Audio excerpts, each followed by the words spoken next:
Okay, everyone, welcome back. As you can see, I'm back into the, glam I set. Uh, Fisher's now at 65, jeez. Uh, Ocean fishing does a lot for experience. I am actually surprised how much it's been doing. But it's also because I've been getting, like, really high numbers in it as well. So, who knows. So, this video is not being streamed right now because I just don't want to be on stream right now. Uh, but I still want to record and do some stuff because I realize that one of my biggest hangups right now is the fact that I've been confining it to a stream, which even though it means that I will be streaming, uh, I have some problems with actually streaming as a format as a whole for this series. So I've been like really considering it. Do you mean to enter the sea grot? Marvelous. Just bear in mind, though, if you perish in its labyrinth depths, no one will come for your bones. Okay, cool, dude. So, I like how when I show up here, there's actually, like, several, like, parties that are actually, like, running around and doing stuff, which is kind of neat. Ah, fellow adventurer, you too are here to unravel the mysteries of Sestasha? I have adventured across this wide realm for more seasons than I dare count, yet still Eorzea manages to surprise me with her beauty and splendor. Our journeys are not ended by the attainment of riches or fame. It is an unquenchable thirst for the unknown that drives us into the wilds time and time again. Even if I explored the world for 1,000 years, I would never grow weary of this life. Grandfather and I are companions on the road. We travel where the wind takes us and drinks in all the wonders of this world has to offer. Only an adventurer can understand the joy of such freedom, of discovering hidden places and experiencing sights and sounds that few may never know. The passing years have begun to take their toll on the old man, but no force save death itself can sate his appetite for adventure. Neat.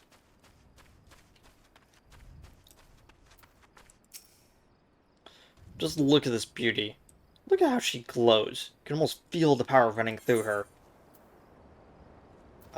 What exactly do you have? What is it? Well, what does it look like? A short sword. Ah, but now I suppose you're wondering why all the fuss over a short sword. That's easy. You see, this isn't your ordinary run-of-the-mill, mass-forged, store-bought, bottom-of-the-bargain bin short sword. This is a genuine ethereal short sword. One of a kind, in fact. Can't you see its glow? No? Well, trust me, it's there. And the glow means that the short sword is special. It means it's powerful, or at least a little more powerful than you would normally expect from your short sword. A deal? Huh, you don't know how long it took me to find this. How many parties I have forced to suffer with greedy bastards who kept claiming all the ethereal loot even though their bags were full of stuff. No, this sword is mine. If you want it, then you're gonna have to pry it from my cold dead hands. Which, in truth, is how ethereal gear comes to be. You've heard of spirit bonds, I assume. That spiritually charged ethereal connection you form with any gear you've equipped. Well, in rare cases, when someone wielding an item with an especially strong spirit bond is slain in battle, the energy created by that bond remains trapped inside, rather than returning to the life stream. That energy enhances the gear, and voila, you have an ethereal short sword. Or an ethereal, um, I've never known how to pronounce this correctly. I believe it's subligar, or a pair of ethereal goatskin smithy gloves of gathering. In fact, that for an item to become ethereal, the owner of that item must perish while having it equipped. Usually means that they can only be found in dangerous locations where terrible, bloody battles have occurred. Now, if I was looking to get my hands on another ethereal weapon, it might be that I'd head back inside Sestasha. Wink wink. I think I'll leave you alone. So basically what he's implying is that if you are in a dungeon and the people that went in before you basically just completely wiped, you're more than likely to find ethereal weapons. I believe that is how it worked, you know?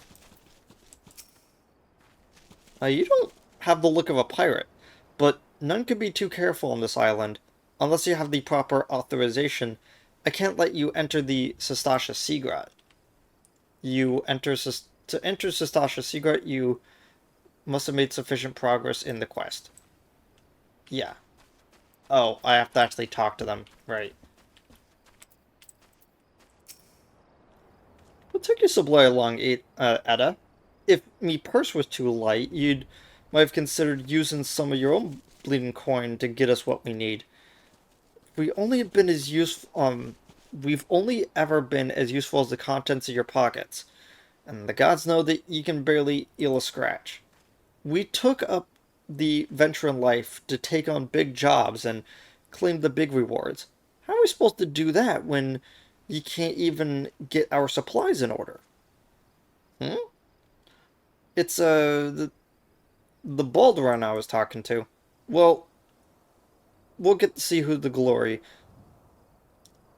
This job should have been ours in the first place. Oh, he was talking to me because I was talking to Balderon and recommended that I should go in. Okay. This is perfect for an inaugural outing party. Wandering around the caves and turning over a few rocks. How difficult could it possibly be? I never expected our first visit to the Adventurers Guild would yield such a straightforward way to win fame and fortune. Etta, you're so slow, you lose, a foot race for the tree slug. I'm sorry, Avir. I came as fast as I could. I tried haggling with the merchant, but two potions is the best I could get with the money you gave me. I had no idea how expensive they were. Dang. Yes, I believe that is actually a full adventuring party, which is kind of neat. Please tell me that you're here on Yellow Jacket duty and not some daft sod out for a stroll. I can't take any more of this blasted waiting. You are? Thank the gods. I assume that you already know that the ship has been slipping around the Isles of Umbra.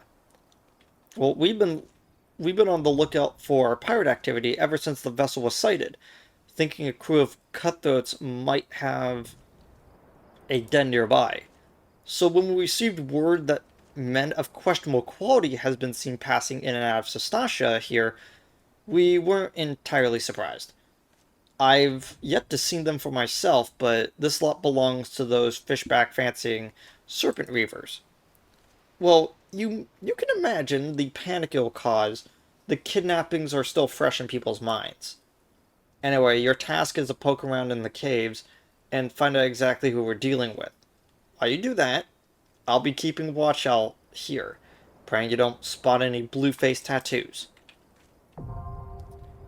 Duty support unlocked. So Stasha is now accessible. So when I originally, I mentioned this uh, at the end of the previous episode, that originally I had like recorded a lot, but then had to trash all of it. Back when I was recording it, they didn't have like this whole duty support thing for uh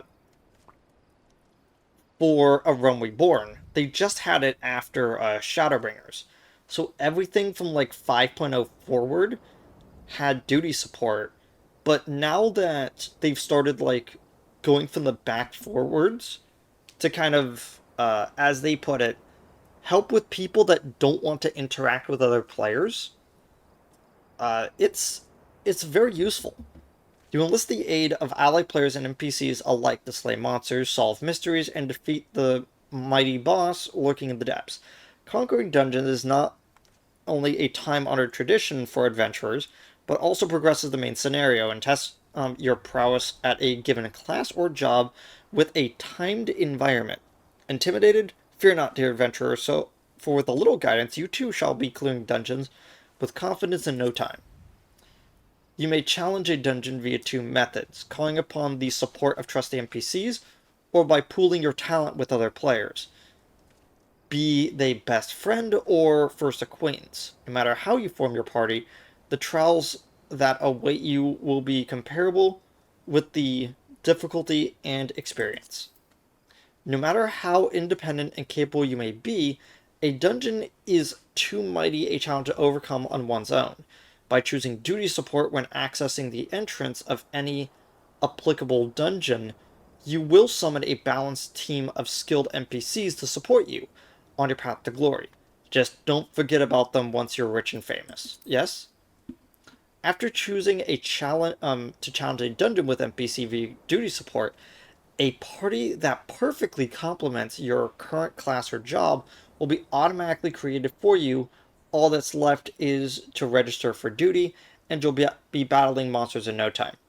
So basically, they already have a party of 4 people, and whichever role you are, you're just replacing that person in it.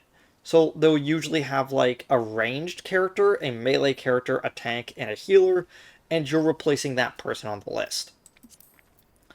They say a burden shared is a burden halved, and with the duty fighter, you could split that burden amongst a team of players who smolder the same passion for adventure as you do. No need to recruit such teammates yourself. The duty finder's matching system will automatically group players according to the chosen challenge and other criteria, guaranteeing a balanced and invigorating cooperative experience for all. Once you have matched with a party, you'll be notified by a bracing sound that the time for battle is at hand. Simply select commence, and you and your comrades will be delivered unto the fray. Remember, the adventurers with whom you are cooperating are fellow players. Take advantage and at the full and varied strength your group possesses by communicating respectfully and often. As your journey progresses, more and more dungeons will become available until you find yourself at a master of a sea of tribulation overcome. Don't let completion deter you from challenging your favorite duties again. Simply open duty support and play through dungeons you've cleared, or use the duty finder to do the same with dungeons not yet supported by the NPC system. No matter your craving, you will be guaranteed to find an adventure to satisfy. While this introduction of dungeons has no doubt been immortalized within the hallowed halls of your mind, you will find yourself in need of a refresher. You may access tutorial information again by selecting the question marked icon in the duty support or duty finder windows. A true adventurer knows the meaning of duty. Secure your legacy and fulfill yours. This is basically an acknowledgement of, hey, you're going to be playing with other people. And there we go. I'm going to just say right now, these characters actually like stick around for a few dungeons, like all 7 of them. And it's kind of sad that they didn't select them to be in the party. Like, it would actually be really great if it's like, yeah, we could adventure with these, and you get like, if you're doing duty support, you actually get like a little bit extra text. And it would be kind of neat because these guys show up a bit. And it's one of the reasons why I kind of wanted to do this, is because the story of these 2 people are never talked about. Like, never. I don't see lore breakdowns talking about the old man and their grandchild going through dungeons and kind of enjoying their experience as like the last leg of his journey as a marauder. Like, no one talks about them. Like, they talk about Edda because Edda shows up in dungeons in like stuff later, but like no one talks about them. And it's kind of sad, and it's one of the reasons why I kind of wanted to do this whole thing. So, enter Sasasha with a party of NPCs. You may be wondering why I'm not going in with players. And that is because of something known as item level. So, if we were to pull up duty support, and we go to dungeons, Okay, Sestasha. After a period of relative silence following the calamity, the servant reavers have once again taken to terrorizing the inland hamlets of Lenotia, killing the men and kidnapping women and children, plundering the storehouses and burning what little they have behind. For years, it was not known how the pirates were able to raid areas so far from the coast until a local shepherd sighted a band of painted ruffians entering the Sestasha Sea Grot, carrying large quantities of sacks and crates. Could it be that there is more to this cave than meets the eye? Requirements. Of course, a team. Limited jobs cannot participate. Level is 15 and will sink to level 18. Role and item level restrictions are lifted for parties meeting the minimum size requirements. So what they're saying is that like on on several dungeons, you'll just be going and then it'll just get redded out. And it's like, why is that? Well, it's because your item level is not high enough. Our item level right now is 18. I crafted a new piece of headwear to like help that go up. I'm gonna just meld into that right now. Uh, yeah, let's put crit and spell speed into that.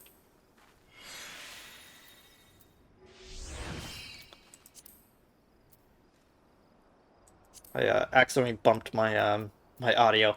Um, so right now we're at level 8.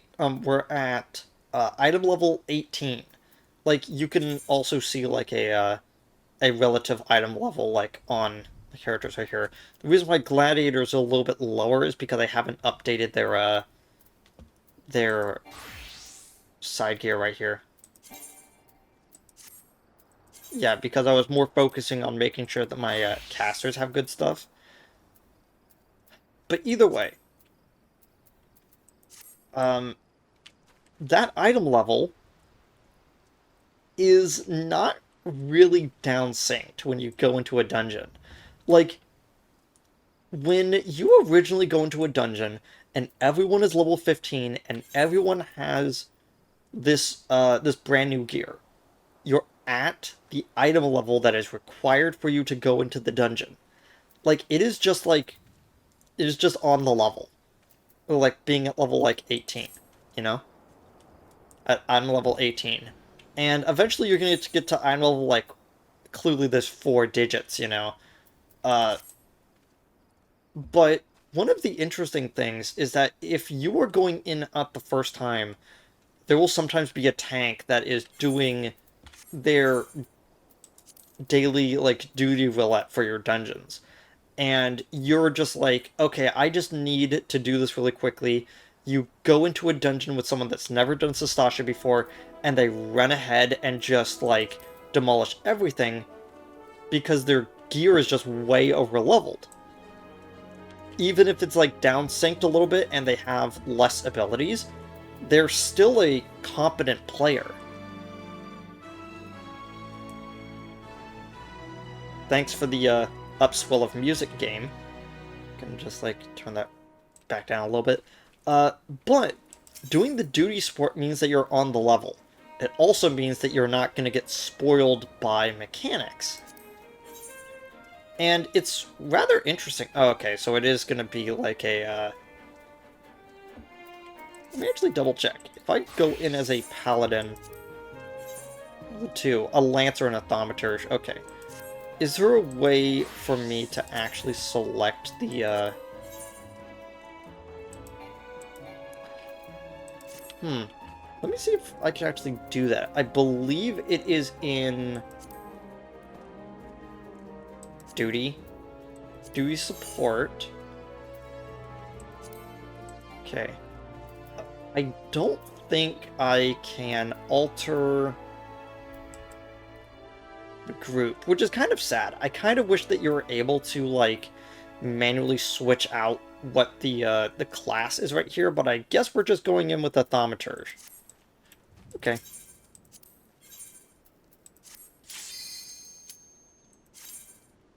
And here we go. one of the reasons why I did kind of want to showcase this as much as I am is because the heart and soul of an MMO is its dungeons. And it feels awkward to go in with a group of people that just rush it, you know?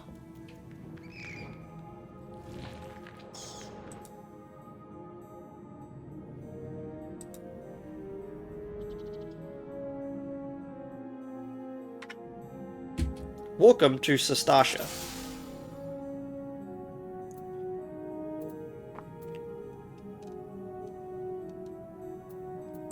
During instance raids.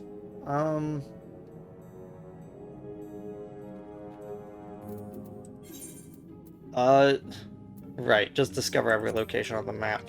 The map isn't fully in, but if we go to every place on the map, it will be. So, we don't have to worry too much about things right now. Just know that the tank will do his tanking thing, and the healer will do their healing thing.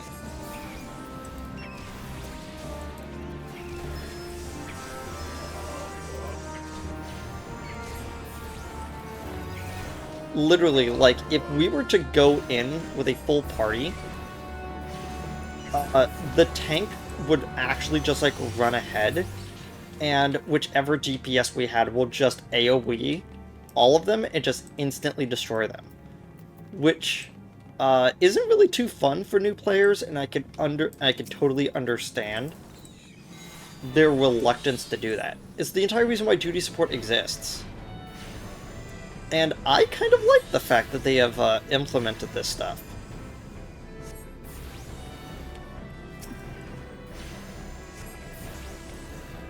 Yeah, but as you can see, our eager marauder over here is graciously picking up all of the slack when it comes to enmity.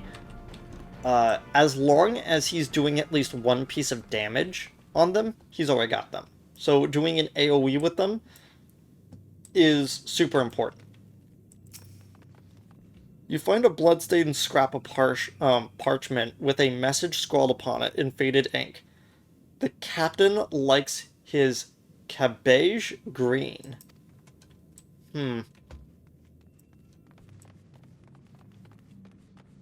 I know it's not usually good form for the DPS to go out ahead, but they're never gonna take the initiative.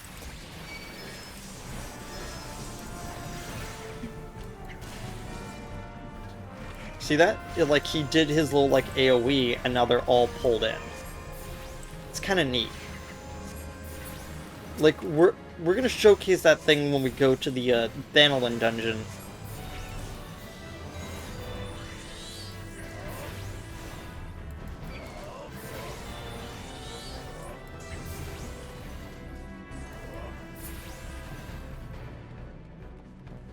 But yeah, the other thing to kind of note is something that's coming up in the dungeon. So when we get to it, I'll explain it.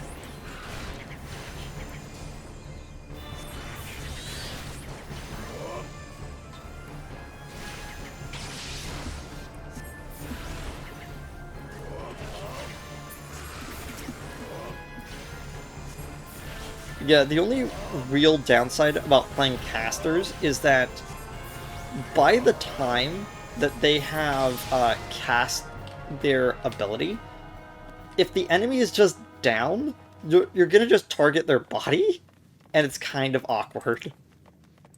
I forgot to eat. I have like 50 raisins.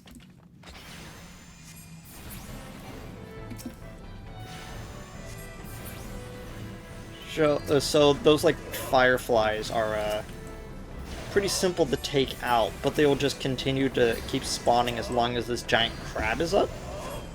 Wait, that's a clam. Giant clam.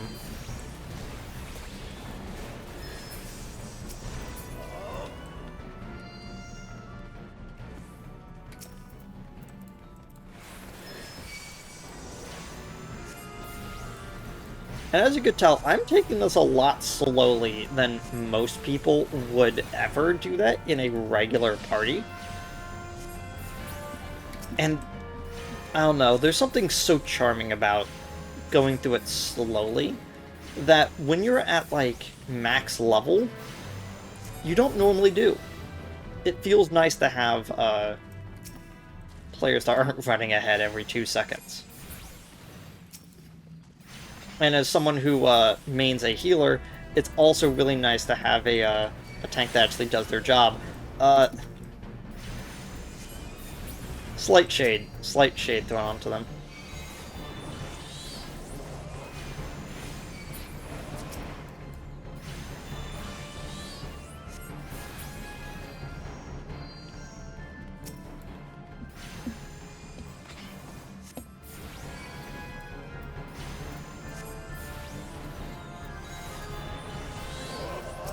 I'm gonna run a little bit ahead so I can clam. Oh, it's in its invulnerable state. I have to wait for it to go back up.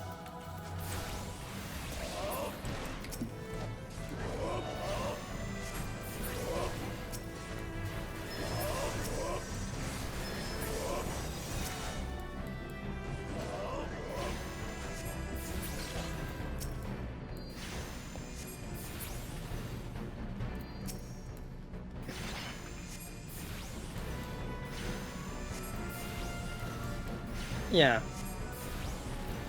So, people oftentimes criticize Sastasha as being a bad dungeon, and we're gonna get to why later on.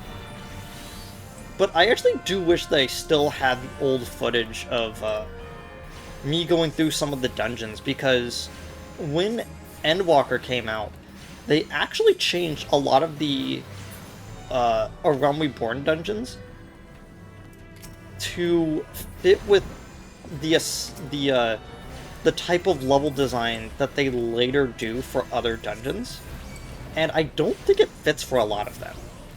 Like, it definitely helps with new players to navigate them, but it loses something in the translation, you know?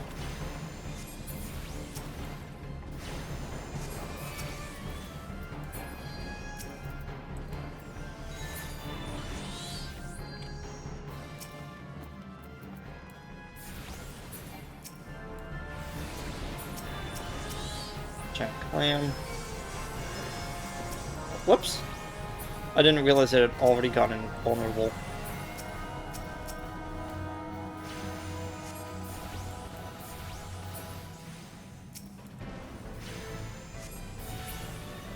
So, this is the first time that we have seen a treasure coffer.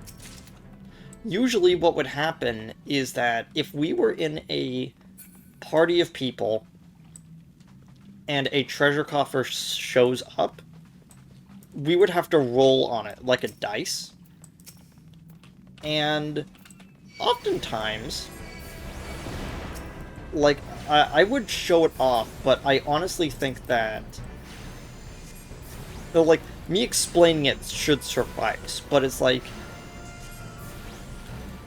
you basically have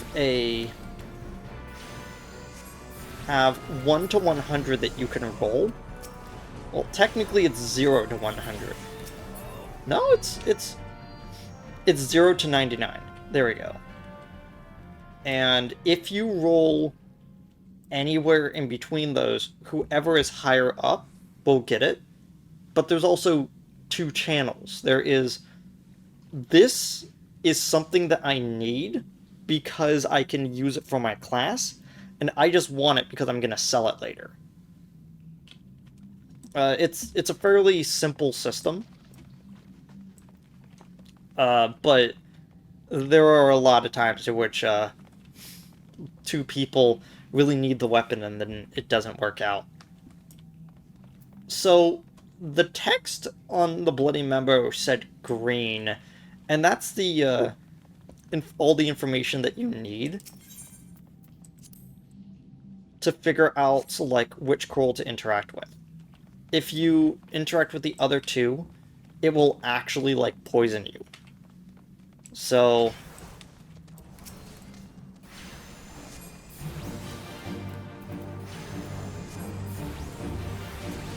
this is our first boss. It is a, curl, which, I don't think I've mentioned it before, but it is actually kind of interesting that wolves are still kind of the same, but instead of cats, you have these long, fleshy, whiskered, leopards. And no, Mikote do not count as cats. Like, even in their lore, they do not see themselves as cats. Treasure coffer, ethereal brass wristlets. Let me actually check to see what that...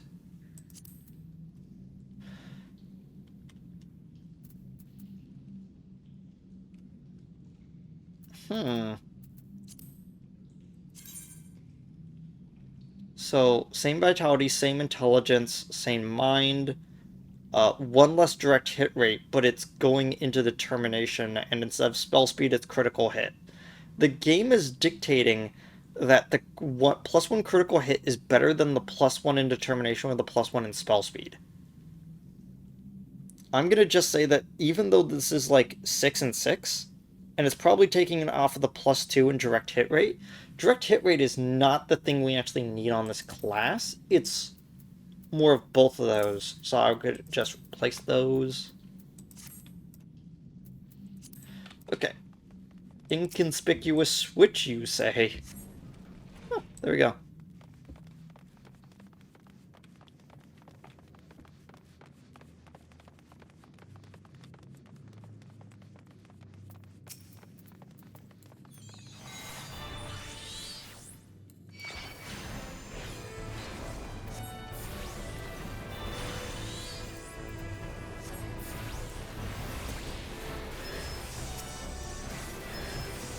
Oh, look, it's their scurvy dogs. Like even technically the dog-like creatures have, like, weird lemur tails.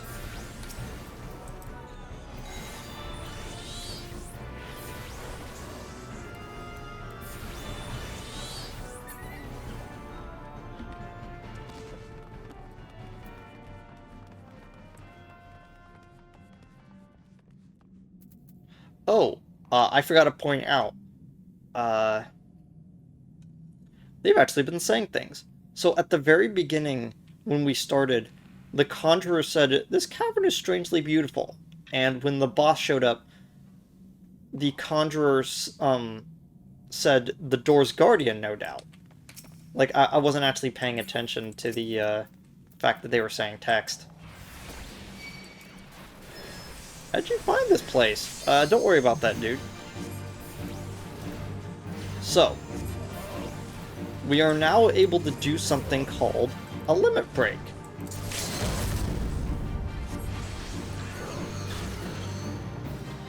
So, as you can see there, we just did a little bit of damage to all of the characters. And depending on how many bars you have of limit break,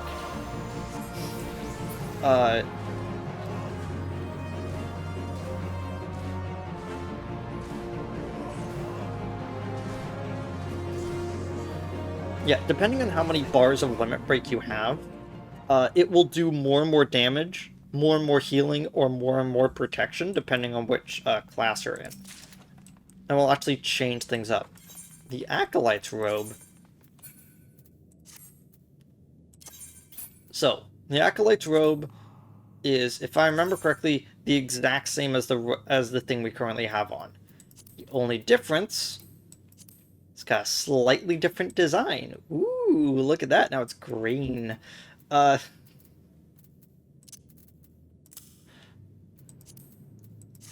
yeah, Dungeon Gear sells.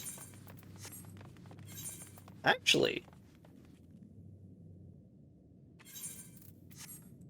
like, I just realized that I could put that on, and then I could take the brand new robe and throw it into the glamour dresser for later.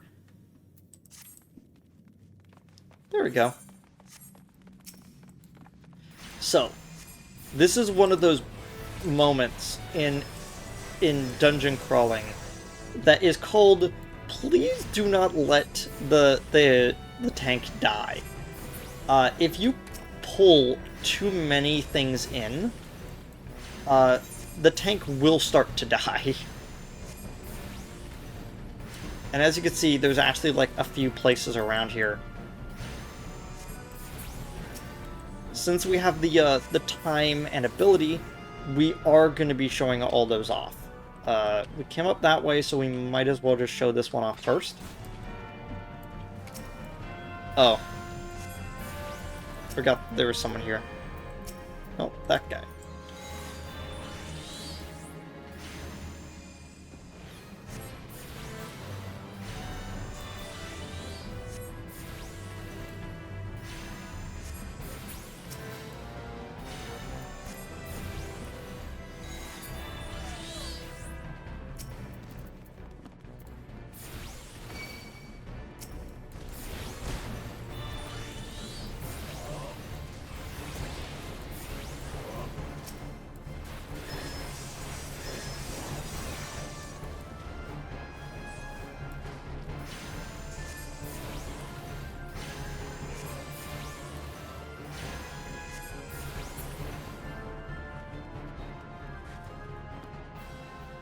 I don't know why I've always thought that there was a,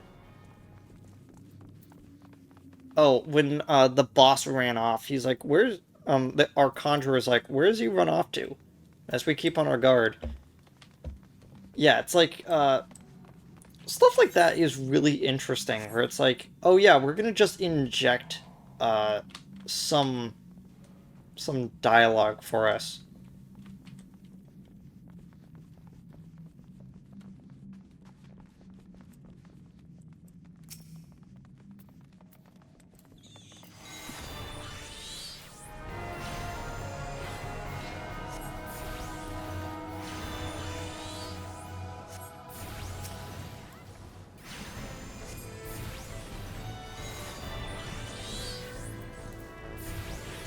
I believe the characters focus on the same enemy that I do.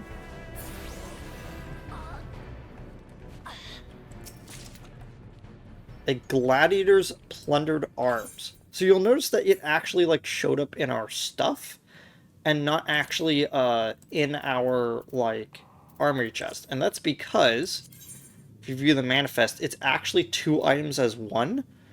I believe it was also an Endwalker. They decided to basically just put swords and shields that appear in a dungeon just in the same loot drop, so it doesn't feel like a it doesn't feel like because gladiator is technically the last class to still have 2 things, one in each hand. It feels awkward that they only get 1 item drop when they need 2. And I can kind of see the reasoning behind that.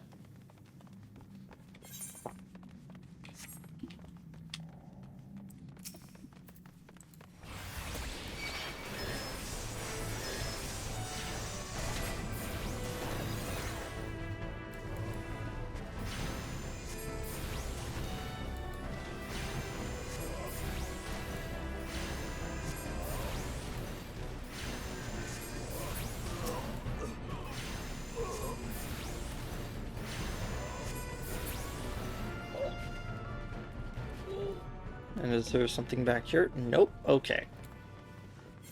That's 2, and there's like 4 left. Okay. Now up. And...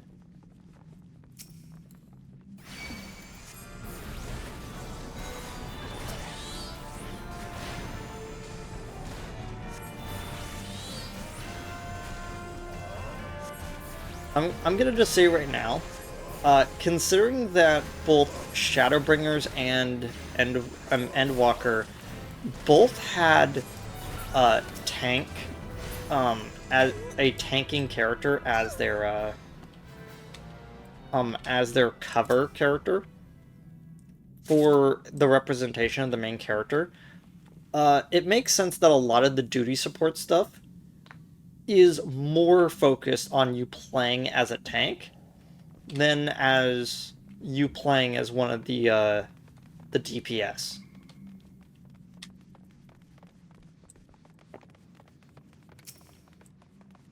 Oh, looks like they all started a bar fight.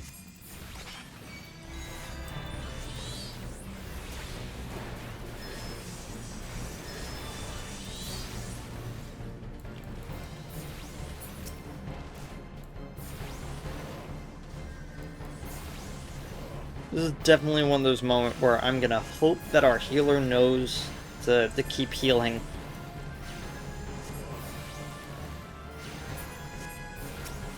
I mean, they're an NPC, so it's like, they know that the second that the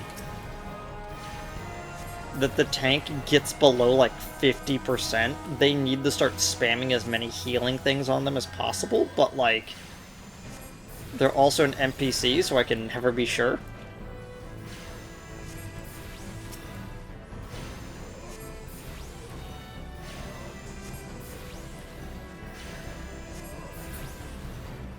Okay, there we go. Plundered Cuirass.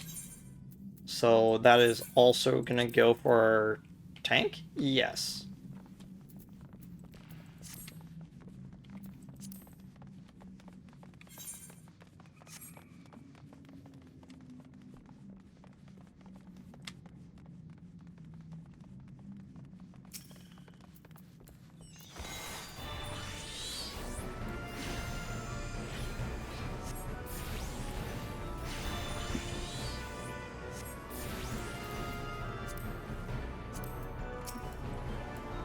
Oh, I just realized I was spamming a button that didn't have anything on it.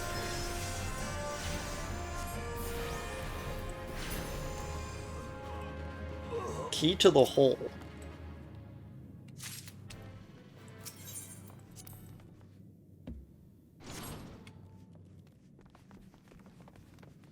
Oh hey, we found all the we found all the imprisoned women. Okay.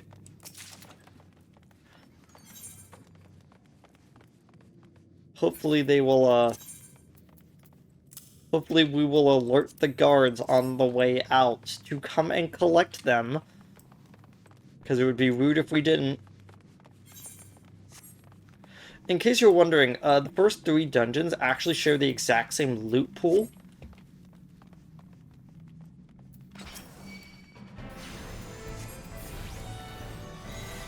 So, every single time we get an item, we are actively making it so that if the item shows up again, we can't get it again because it is a unique dungeon item, which shows that it's green. The ethereal items have the pink background, as I explained before. Unlock the door to the captain's quarters. Okay, here we are.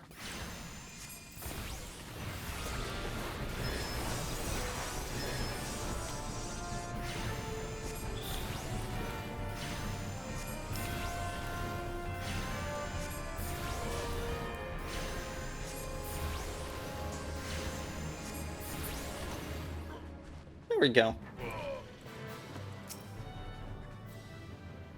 Not one of them, I swear. Okay. Man, that's a lot of treasure I wish we were taking back with this. Okay.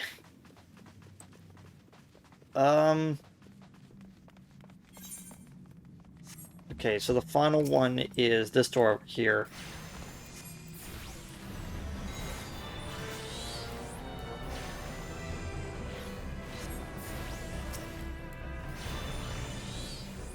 We're currently at step 5. I don't know if there is actively a counter for how many steps to a dungeon there are, or if you can actually like get something that says that, but it's like an option for that.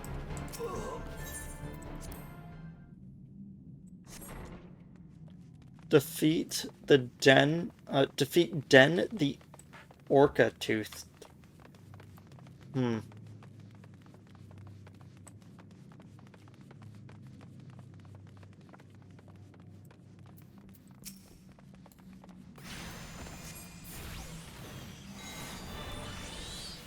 Back for more?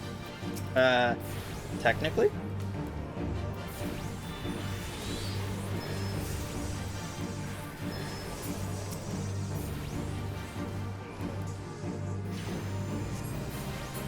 Yeah. Take out the 2 ads and then the boss.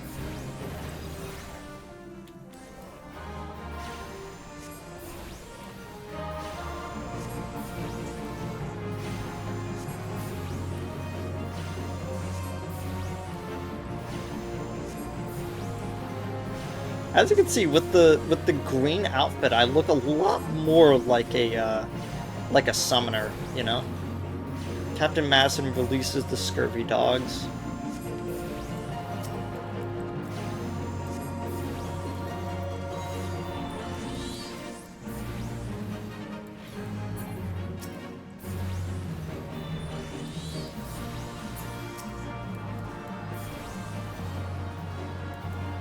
I don't think that worked out too well for him. Oh, there it goes. Might you consider a parlay? And then our thaumaturge says he won't escape next time. Doesn't look like there's anything back here except for just a place where they could spawn the dogs in. There we go. Mapping the realm Sestasha. We have now seen every piece of Sestasha. A Realm Reborn dungeons are the ones that you probably are going to have the hardest trouble getting all the areas for, because some of the ones that still remain their old 2.0 counterpart have a lot of twists and turns. Like, for instance, the dungeon 1,000 Maws of Totorak used to have, like, 3 different, like, split paths that you could go down, which then in 2.0 they reduced it to just, like, 1 alternate path that you can take. And then they reduced it to just a hallway, like it is now, but, like...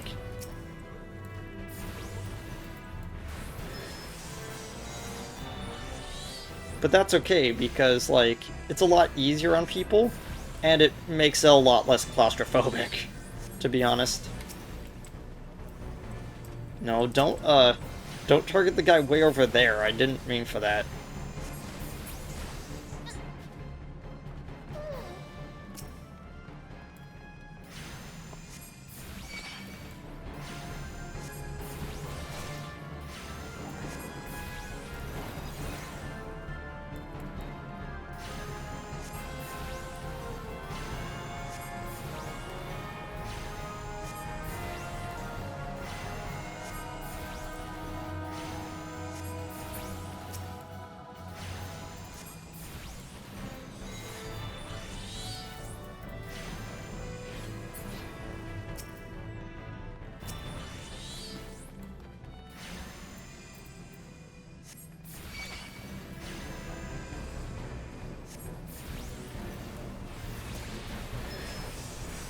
Yeah. Oh hey, we've made it to the mouth of the cave, and you can see where the ship is. Actually, you can't see where the ship is. This is just the docking port. It looks at the... Oh, there it is. Ship is way over there. I don't know why they would have taken the ship all the way inside and, like, parked it inside the cave, but, like, that's where my mind was at.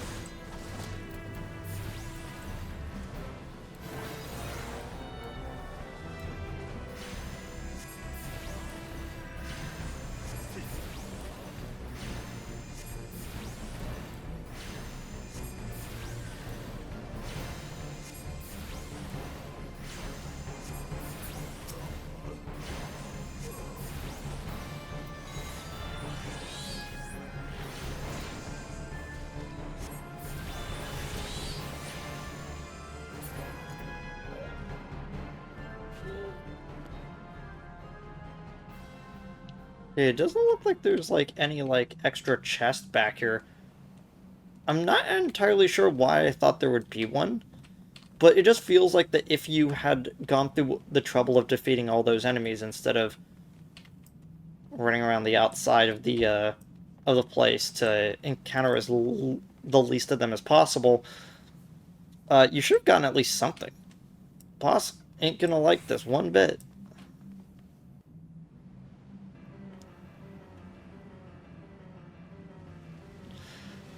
You sully our spawning grounds, Shorewalker. Oh. Random different boss shows up. Finless fools. The Lord of the World shall sup upon your souls.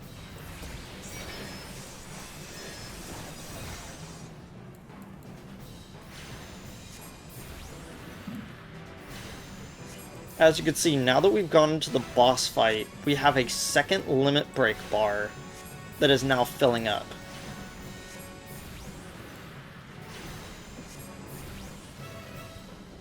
The unnatural ripples are now... Oh, our Marauder basically yelled out, surely he's no match for us.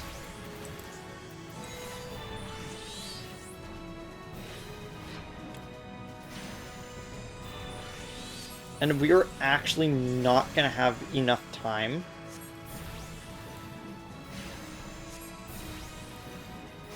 to show the limit break. Basically what would happen is that if we were to walk over the unnatural ripples, more enemies would spawn. Oh, they're there.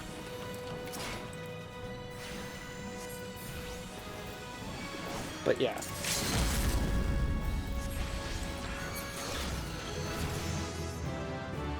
Yeah. Like, this dungeon had mechanics, and its mechanic is, don't take too long. There we go. Now completed the first dungeon of this game. In, like, episode, like, what, like...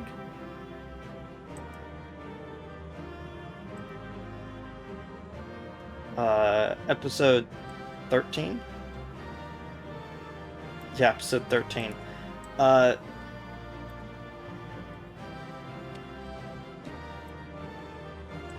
they all, emoted towards me for the completion. The Orchestrion. The Orchestrion can be used to change music in your estate or in-room, but only if you've first obtained the scrolls. So the song that was playing in the dungeon from the depths can now be played on our Orchestrion log. Isn't that cool? We got another checklist to do.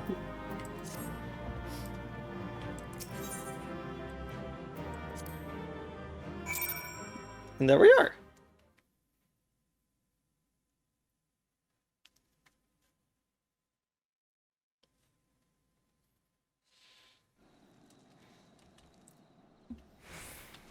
Looks like those groups of people are, cleared out.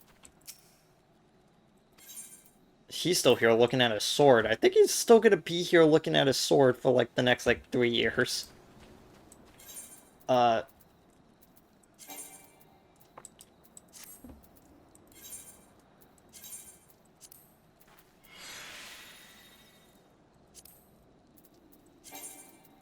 Okay. There we are.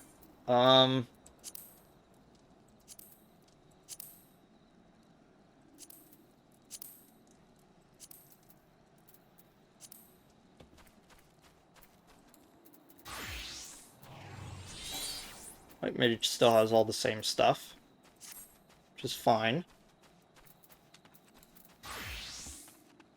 Yeah.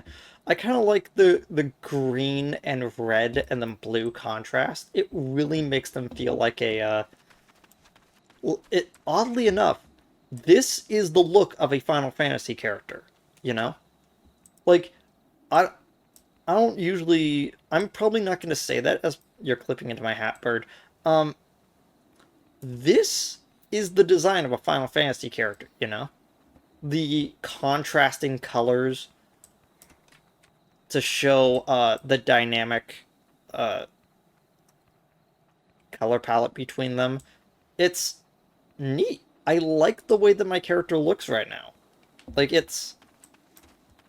And the fact that is, like, there's so many armor sets that, like, you wear it and you go, yeah, this is a Final Fantasy character, is really funny.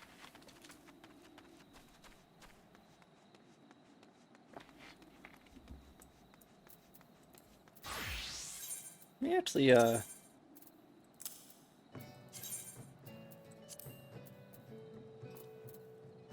was hoping that the glasses would have a an item slot so I could pretend like I care about piety and like shove the piety materia into there and trick it into taking it. Whoops. Not that one. This one.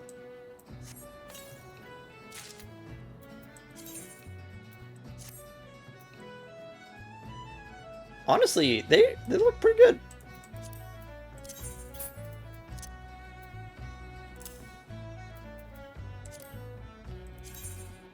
Item comparison, yes, they are the same armor.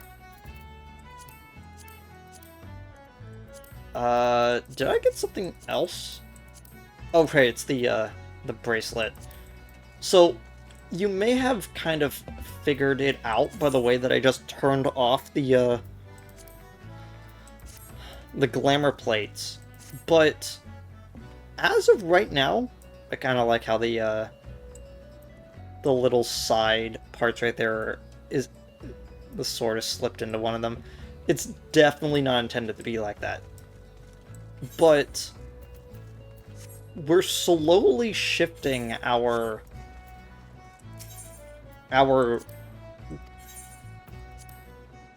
design right now. So all three classes distinctly look different. And even though we got that starting armor, we are replacing the starting armor with things that look like things that the actual character would wear for it. I'm probably not going to be able to get all of the armor sets by the time we're done with it, and crafted gear is always going to be better than dungeon gear. But I like the idea of us slowly progressing our design with each dungeon that we're in. We got 3 levels for Arcanist in that. I am surprised because our food buff actually wore off during that. Okay, let's head up to the aft castle and talk to Balderon. I think, if I remember correctly, I believe that the place that the team of 4 is now positioned inside of here. I could be wrong, though. Yeah, I'm wrong. Because I know that you're able to find them in between the 2 dungeons. Before you actually go to the actual dungeon itself.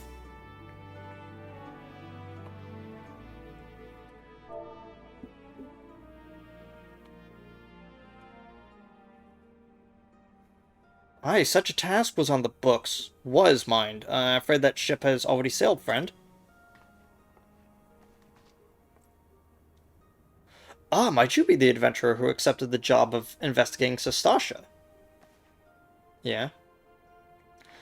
It would seem the ship has not only sailed, but now returns to the harbor. None the worse for the voyage. A pity, we dragged our boots too long on this one. No matter, the wheel will turn and our chance will come. You're right. Of course, there shall be no rest until we've obtained our goal, lofty though it might be. Not a wink of sleep, great leader. Our aim, lest you wonder, is to perform such feats of heroism as will earn us a place in the songs of every alehouse in Eorzea. We mean to write a legend which will inspire adventurers as yet unborn to follow our shining example. Do you have such a goal? Large or small, it matters not. Only have a star to reach for, and you will reach higher. Propose Purpose can sustain you through hard times. Keep an eye on the prize, and all obstacles will be overcome in time. You would not think to stride into battle unclad, would you? Well, goals are as arms, and armor as the spirit. I wish, you fortune in your endeavors, my lady. So, when people announced that there was going to be duty support for A Realm Reborn, they were thinking of characters like that, which are just like, oh, I remember this dude, and they're just in your party now in later dungeons. But in A Realm Reborn, you basically just get a bunch of, you get, those eager characters, and eventually you start getting, like, members of the Grand Company to assist you for later ones. Back then, are we? With all your limbs and able to tell the tale, I'd wager.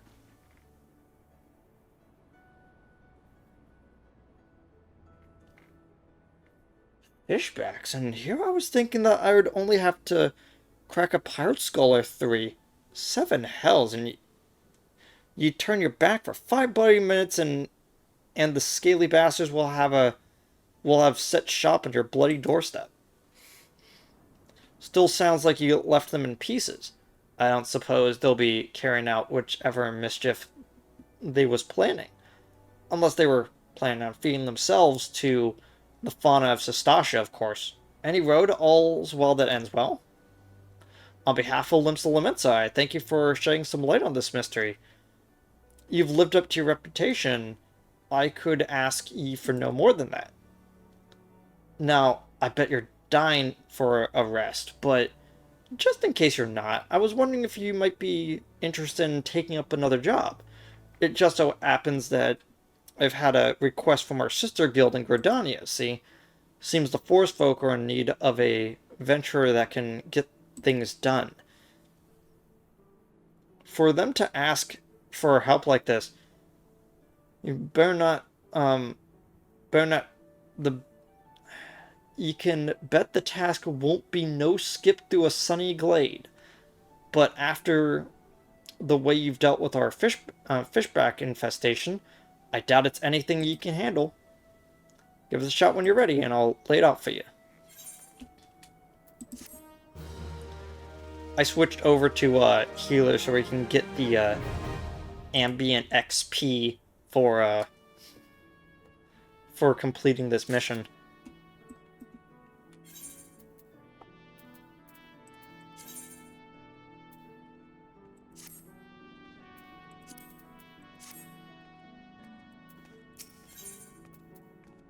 Balderon has some information on a new task. High potions and ether. Ready to hear about the job, then? Like I said, the request comes from our sister girl in Gridania, and that's all I know. But whatever it is you got asked to, I somehow doubt it would pose any trouble for an adventurer as survived in the bedlam in Sestasha. If you think that you might be interested, you'll want to have words with Mother Minaway, me counterpart in Gridania. Good luck, lass. Okay. Airship landing, and let's head to Gridania. Also, I just realized that without even trying, we are now in 5 digits.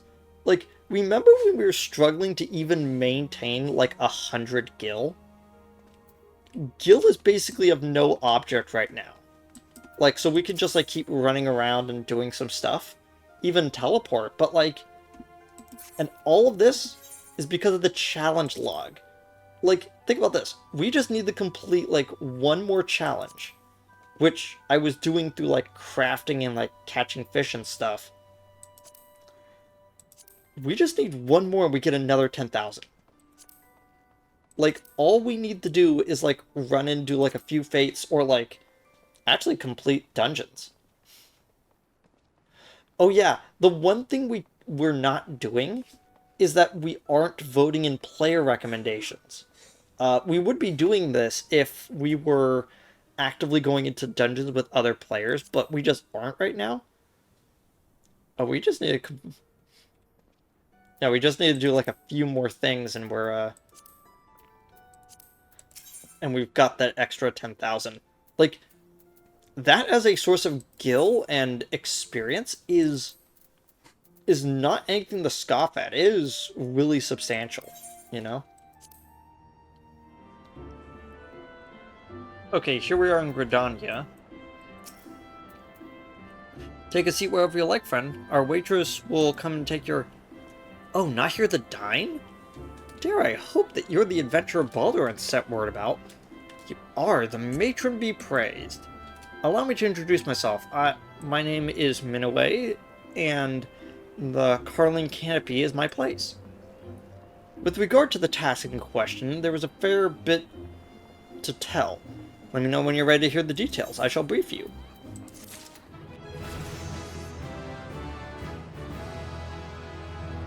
Man, I'm just, like, coughing so hard right now. Minaway is waiting to brief you on your task. Ow.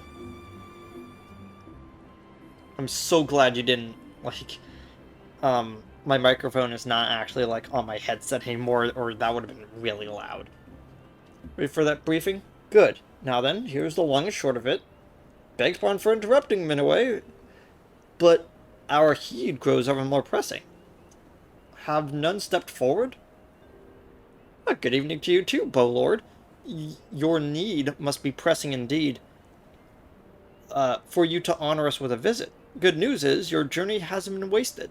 I'm pleased to report that we have a volunteer at last, and one who comes highly recommended at that. Why, thanks for answering the call, friend. My name is Lewin. Oh my gosh, my nose.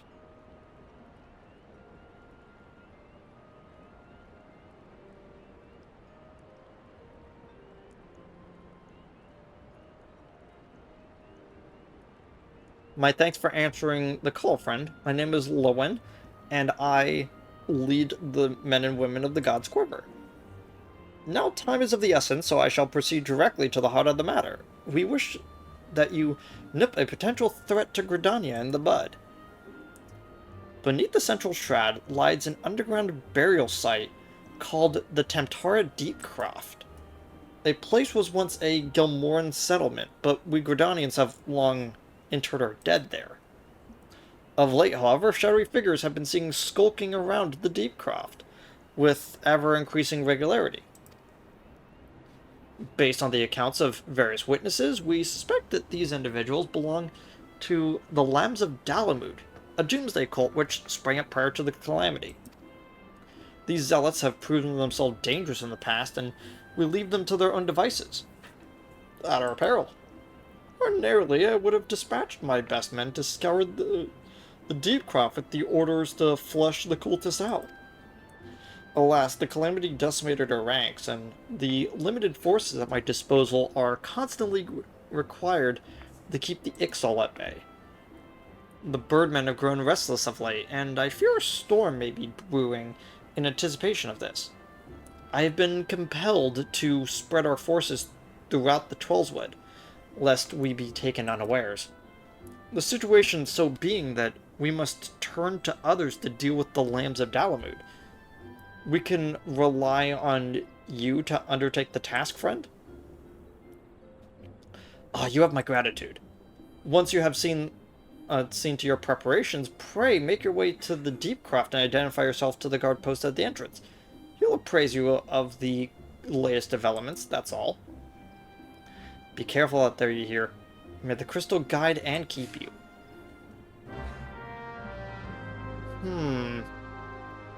You know, I just kind of realized this outfit is a little bit more black mage than summoner. What I might actually do is I might actually shift over to using this as the Arcanist outfit. Okay, so to kind of explain what I did, I kept the regular brand new robe and I switched the Acolyte's robe to being on the glamour plate. So now it actually kind of looks the way that I kind of liked with it. It means that we're no longer using the custom robe for that, but that was always more of a black mage sort of look. And I'm also going back to that because honestly, kind of like the black and plate a little bit better. It actually fits really well with the design of this sword and shield. Actually, like look at that. Like that looks really good. Oh yeah, I think I might have mentioned this before, but eventually we will get like independent armor sets, so we don't need to really worry too much about like the our like conjurer and arcanist sharing an armor set and just going back and forth. The thing that we're actually going to be annoyed with is that our paladin and our dark knight are wearing the same armor set. It looks awkward. Okay, here we are at Temptar Deepcroft. Oh, here's the three that we met before. Think of our goals, sister. One day our adventures will be the stuff of song, and all will be worth it. Gods, I hate mausoleums. It's just not right to disturb the dead in their slumber. So we meet again. I cannot say I'm surprised to see you here. You took the prize back at Limsa, but this time we will give you better sport, or I'm no true adventurer. Oh, what happened? A childish curiosity prompted me to commit the most elementary of blunders. Were it not for the fruit of Anale that Anale found, my adventures may well have ended in this forbidding place. Always look before you leap. In my haste, it was the most fundamental rule of adventuring slipped my mind. I do believe that I shall rest here a while. Shudder to think what would have happened if Elicitor had not thought to pick the fruit that I stumbled across on the way here. Sometimes he has too much vigor for his own good. Age is supposed to mellow us, but if anything, he has made him more impetuous. I understand his desire to make use of the time left to him, but one misstep here and there won't be any.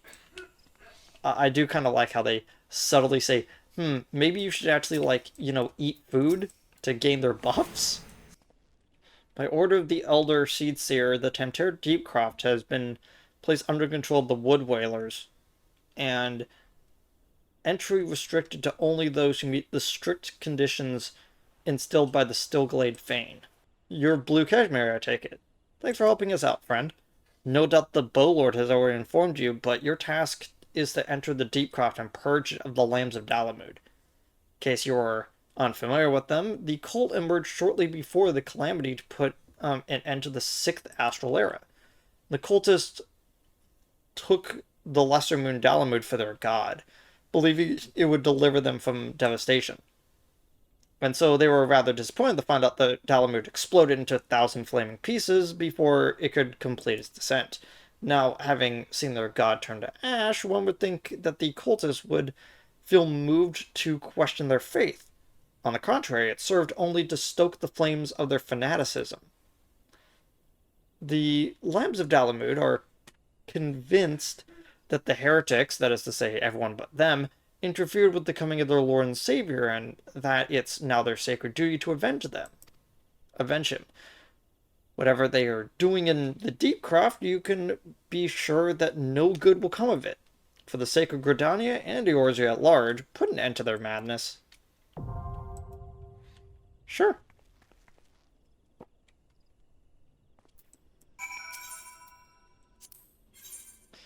Once again, we got our eager characters to go with. This time we get to interact with the Lancer.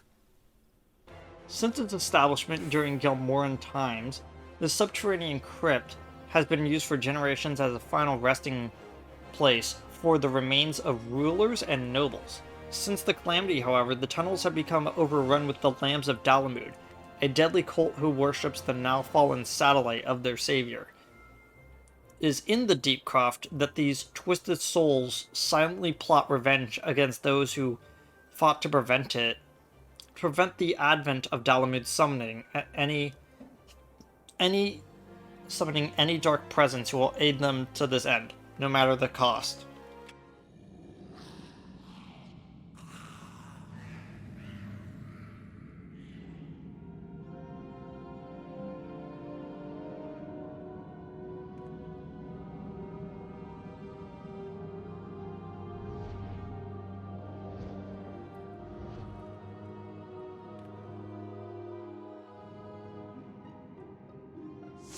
Okay.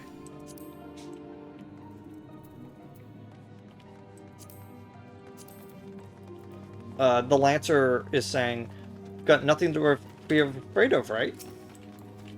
Yeah, don't worry.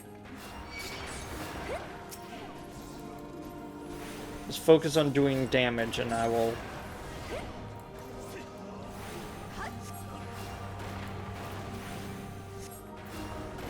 Oh, for a second I thought it said there were 4 achievements in this area. I'm like, what? And then I realized that it was just the countdown.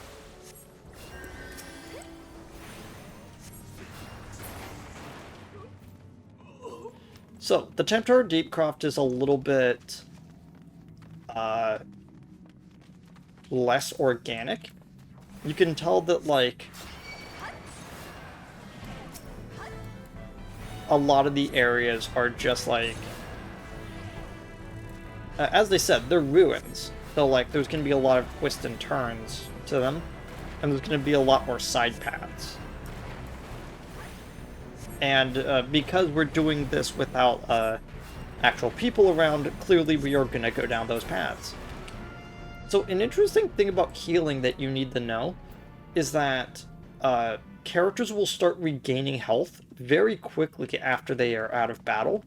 So you don't need to waste MP on making sure that they are fully healed up, like the second they are out of battle. Since by the time that they actually get to the next battle, they are more than likely to be at full health.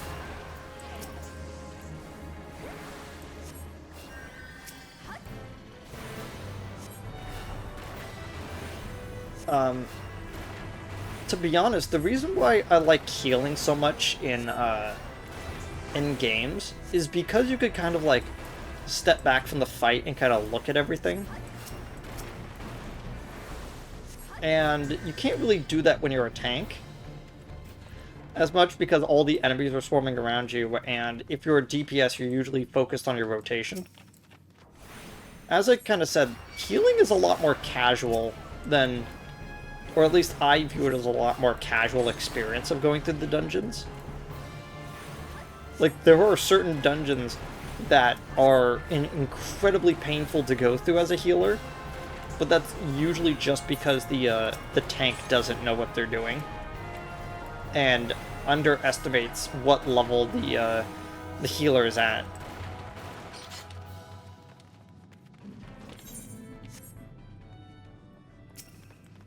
Didn't hear that. That was really loud. Jeez. I like how these little, like, wisps of energy are known as croft lights. It's kind of cute. I like that.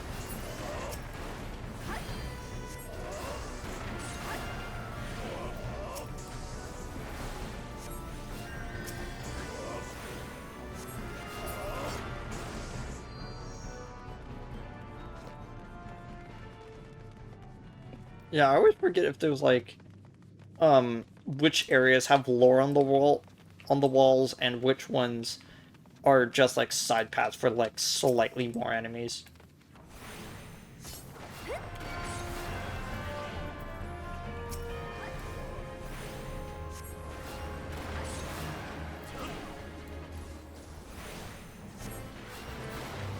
Ack in Link Tomb.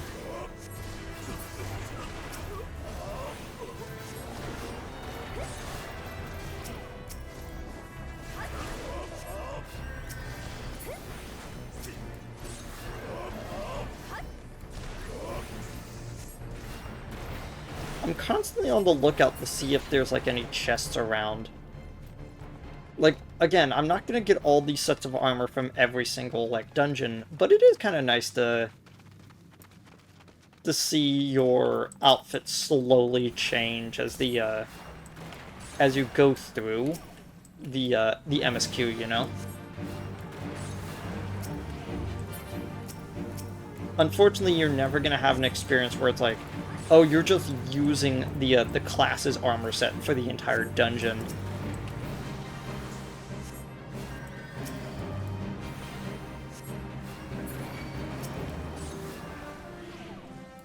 A Void Soul Counter. So, when we defeated the caster and he died, the Void Scent came out, which our Lancer was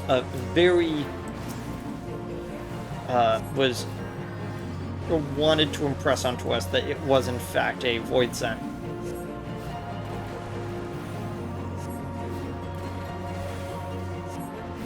You know, it's kind of funny. It's really funny seeing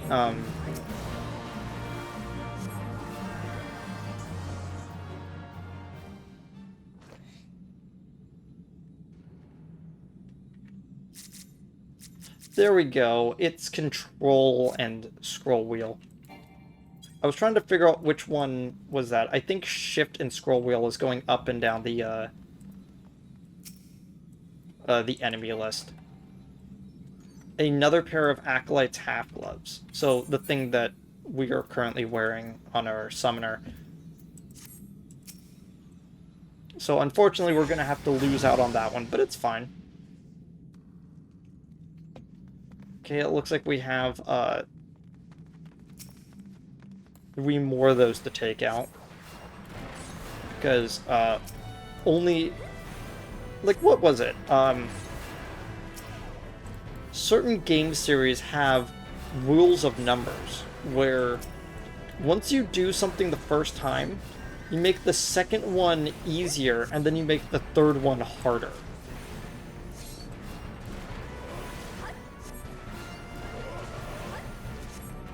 And as you can see, the way that they did that was by making the enemy emplacement the exact same, and then made it harder by making the second one have 2 of them.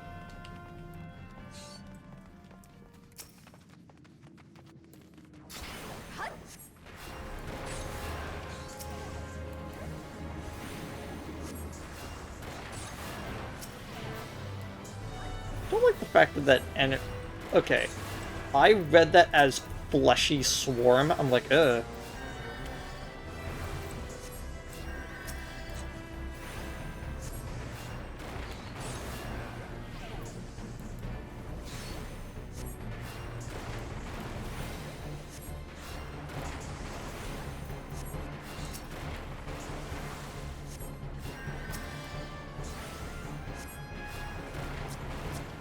Yep.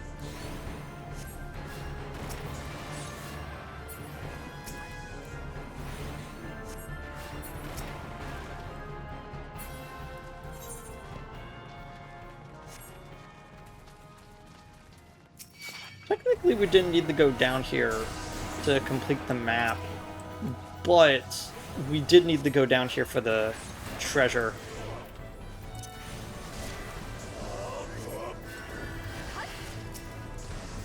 There's our AoE heal. It's rather useful for if we want to get a little bit of health onto everyone at the same time, but you really shouldn't be using it alone. Acolyte's thigh boots?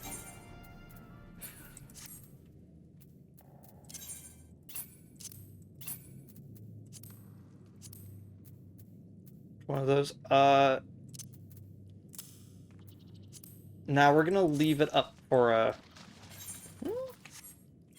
Do we? Yeah, we're gonna put on our healer instead. Because we actually want the boots and pants on our Arcanist to stay the same for right now.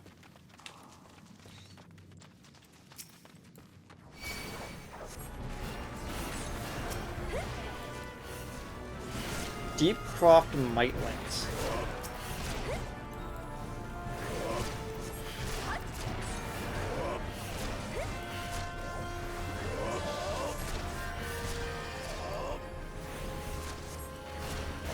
Yeah, doing AoE stuff is sometimes useful because it means that you don't have to remove your target off of whatever you're fighting to hit something else, you know?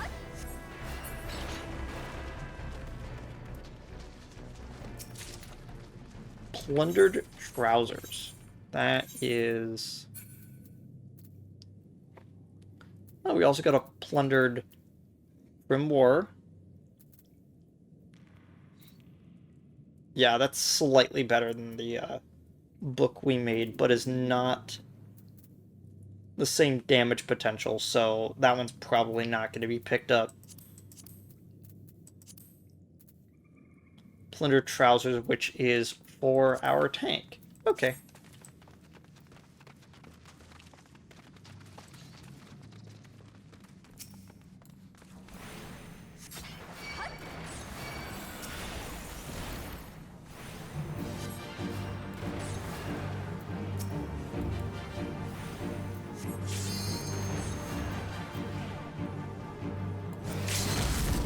So if we do this,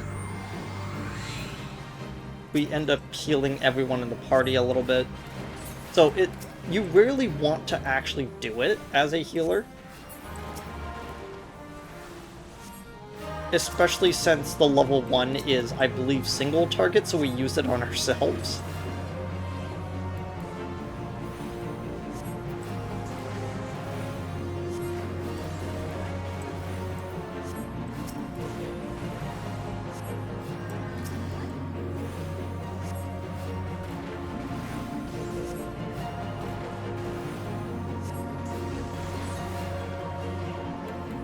For a second, I thought the Marauder was not even going to leave their position.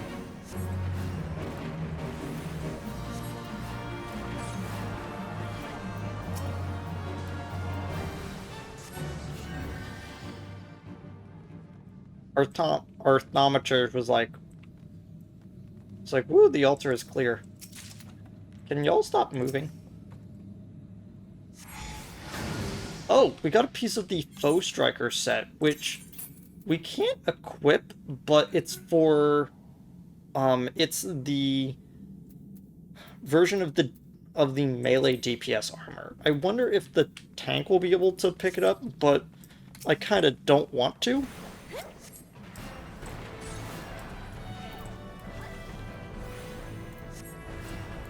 Because it just doesn't feel right for them to be using DPS armor when they're a tank.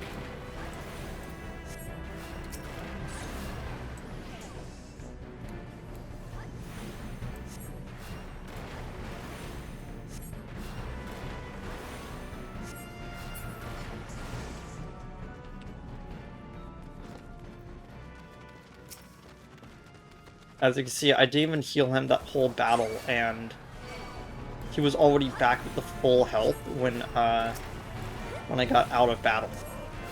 When we got into the next one, sorry.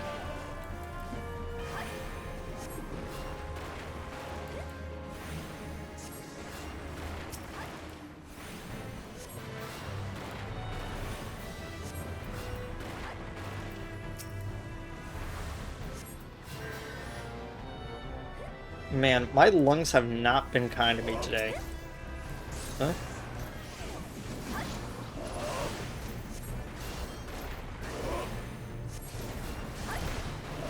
The groundmen.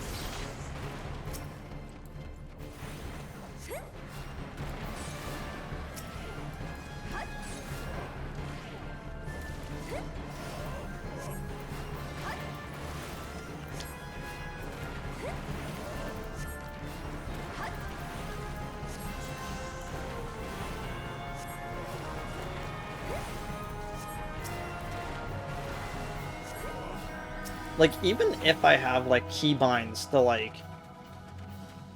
access my, tank easier without, like, reaching over with my other hand onto the keyboard, or the mouse, it's, still rather awkward for me to do that because I've been playing one way for so long that it just feels odd to do anything else.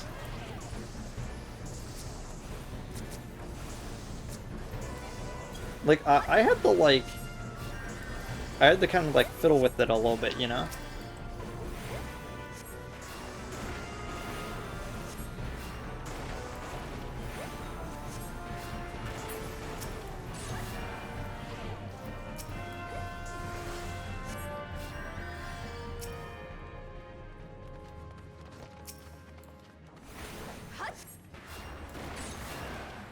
I wonder if I should just switch it to,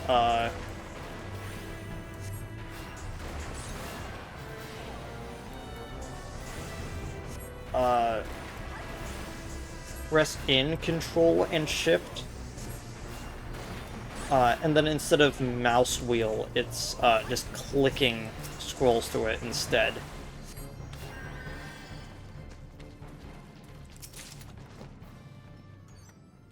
Gladiator's plundered arms. We literally just got the same thing again.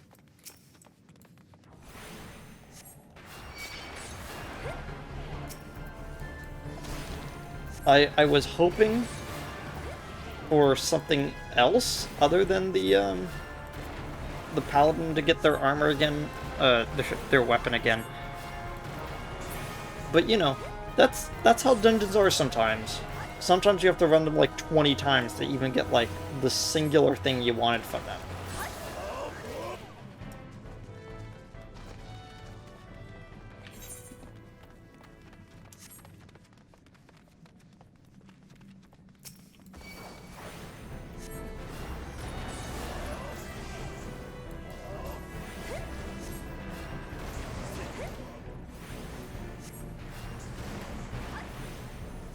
Oh, our Lancer was like, we've got nothing to be afraid of, right? It's like, yeah. Our Lancer has taken a little bit of damage.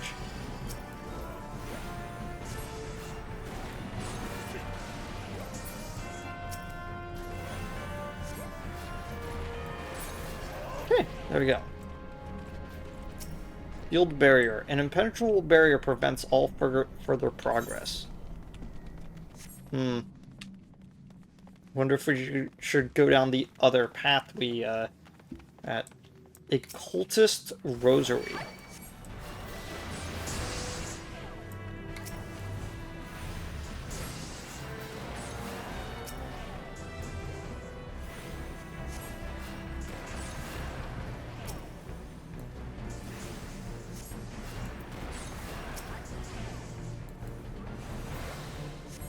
Yeah, I think I may have said this like a few times at this point, but I am so used to doing things with my mouse because of the other games that I've been that I've grown a lot more accustomed to over the years, that it's just so hard ingrained into me that if I'm not clicking it, it doesn't feel right.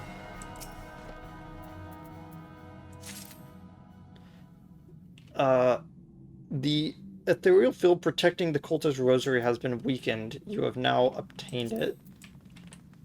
Which means this is more than likely going to be the key.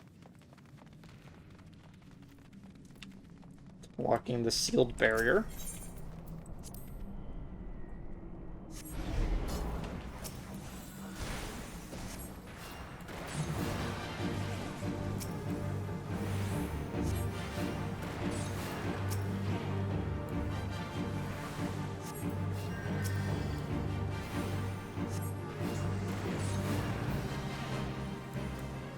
Octavial the Unforgiving.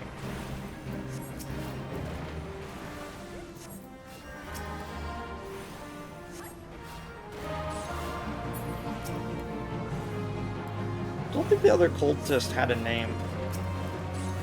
Also, you'll notice that the void soul counter appeared in the middle, and that's because there used to be 2 that showed up, which, oddly enough, made this actually pretty intimidating for you, for a new player.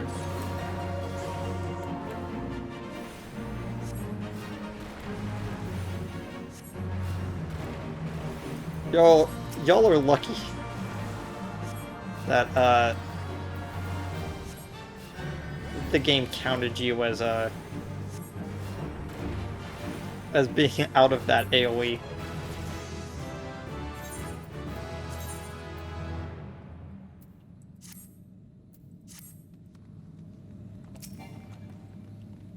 Oh my gosh, we got the same thing like twice and 3 times? 3 times. Okay.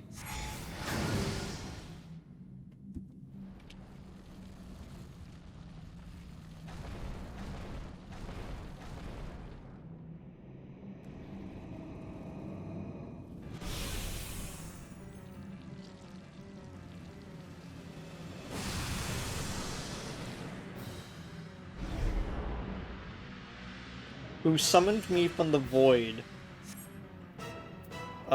to reside within this cruel vessel. You seem surprised. Did you not cross our gate in search of blood? Come hither, children of the dawn. The undying master will drink deep tonight. Okay, Glavanth, the Dominator. Our Marauder is like, no matter the foe, so long as we fight as one, we shall prevail. So, Gavlanth is an interesting first fight for you to kind of understand how certain mechanics work. So, now there is this purple tether, and you'll see our Lancer immediately walked over to the inconspicuous imp and started attacking it. Now that the tether is gone, he's able to take damage again. Tethers are one of the most important things to learn about this game. Different tethers mean different things.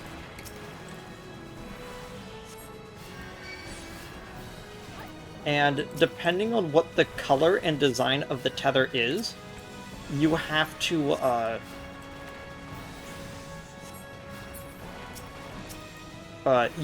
treat them differently. Like, there are some in which you have to pull away from the thing that you were attached to. Sometimes you have to get closer. Sometimes you need to walk away until it snaps, and then come back together. There's some that you have to maintain a certain distance. Like, it's all about, like, seeing there is something relating to the tether, and dealing with it when it comes up. The purple tethers of, if you do not take me out first, I will not take damage, shows up very infrequently. But as time goes on, there's more and more tethers that start showing up.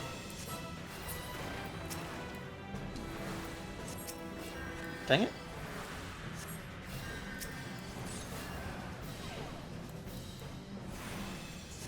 I like how Gavlanth is now casting water.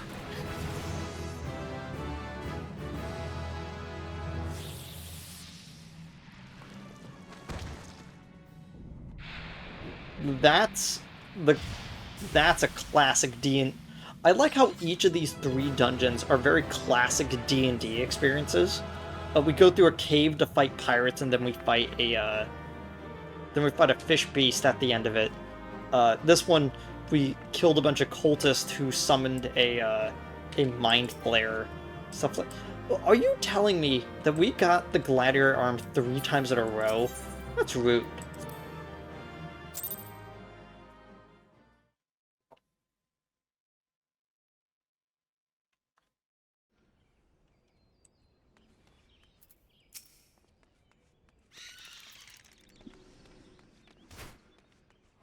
Gonna just sneak out while they are preoccupied.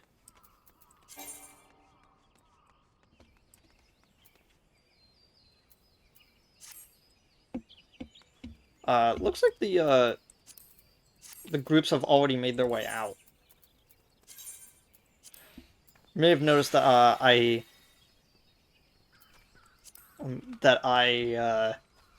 am oddly low on my dark matter. Don't worry about that. Okay, let's head back up to Minaway and talk to her about this.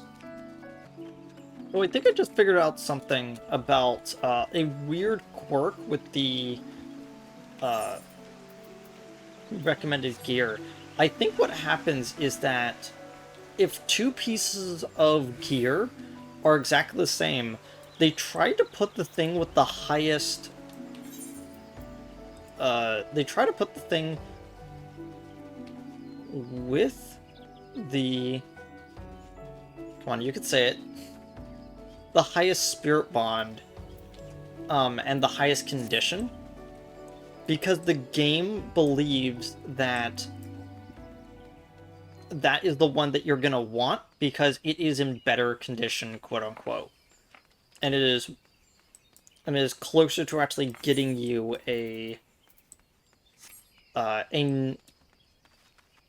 another piece of materia. Okay, I'm gonna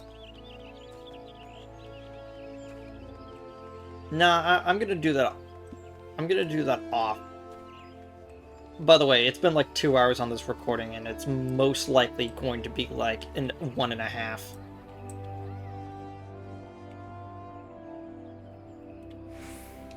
Things haven't loaded in yet. There we go. How many prisms? 2? We're gonna need like 80.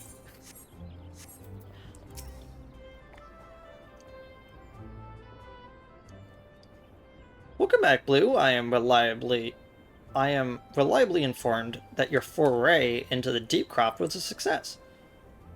Nor did I suspect anything less. Baldwin's ringing endorsement left me little doubt to your capabilities. Even so, you are to be commended. Bullard Lurwin asked me to pass on his thanks. I must say, it is something of a relief to be able to call upon such a capable adventurer.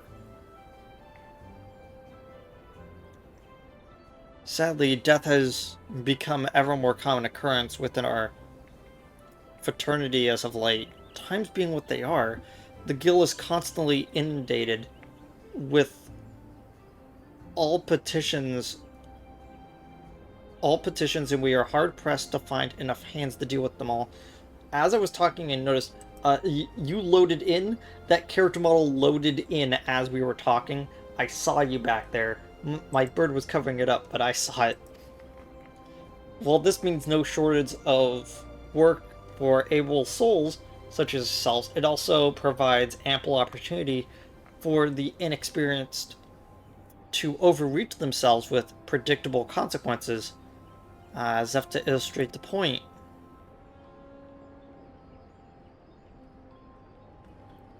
Avir's gone and it's all your fault. If it hadn't taken you an age to heal him, he would still be alive. I tried. He bolted out of range before I could finish the spell. He shouldn't have been so hard-pressed in the first place. We should have done more to lighten his burden.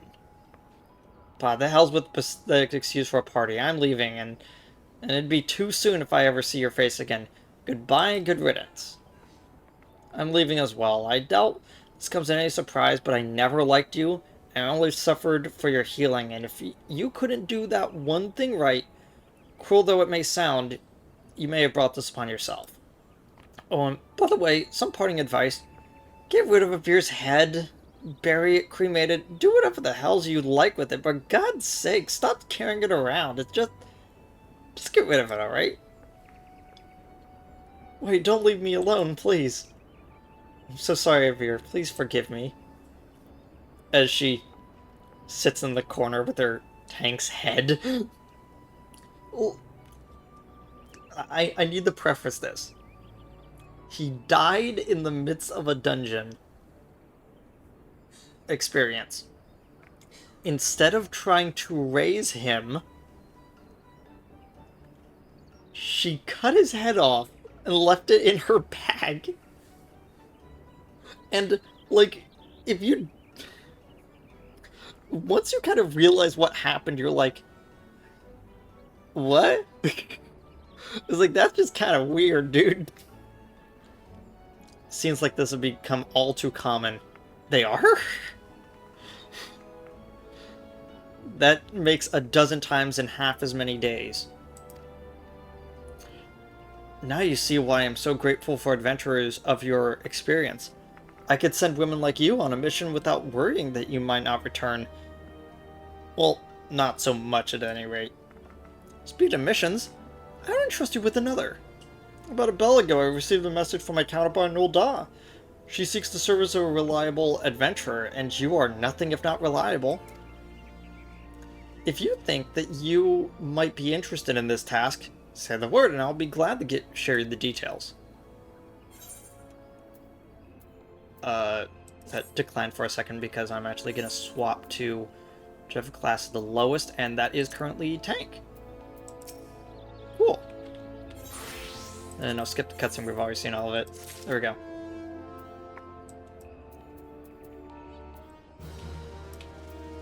Now we got some weird pants on.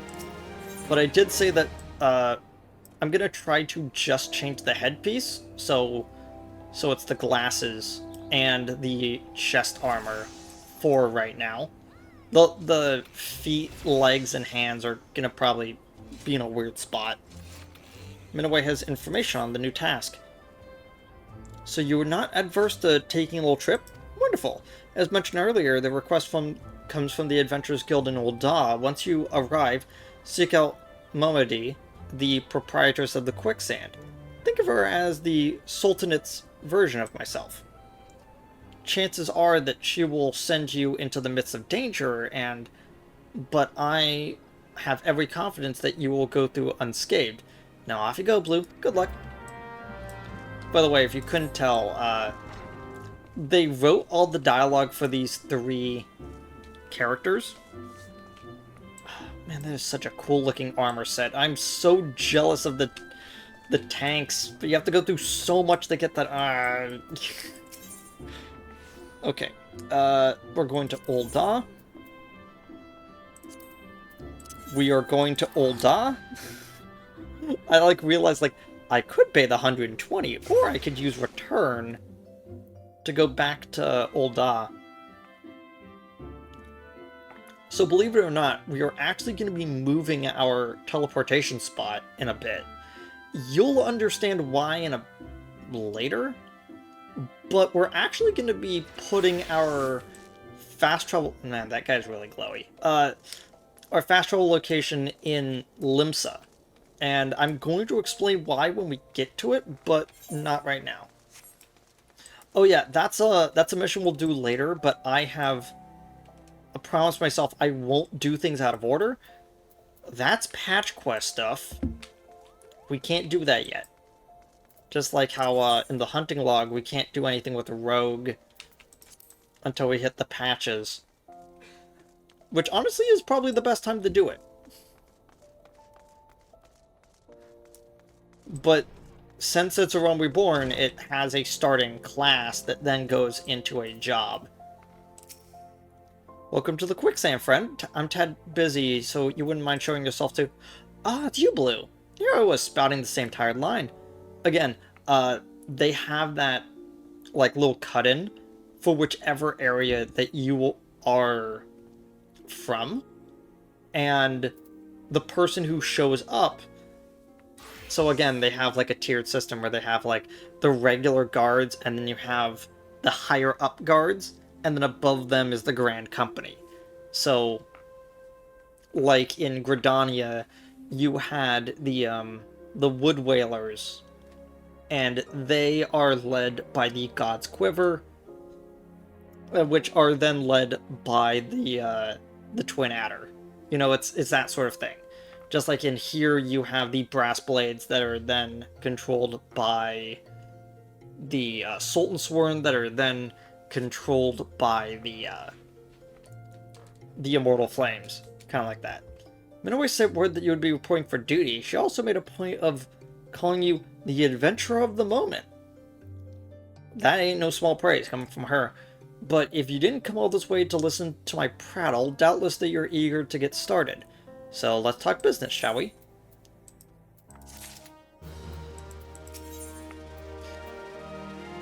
Momodi is waiting to brief you on your task.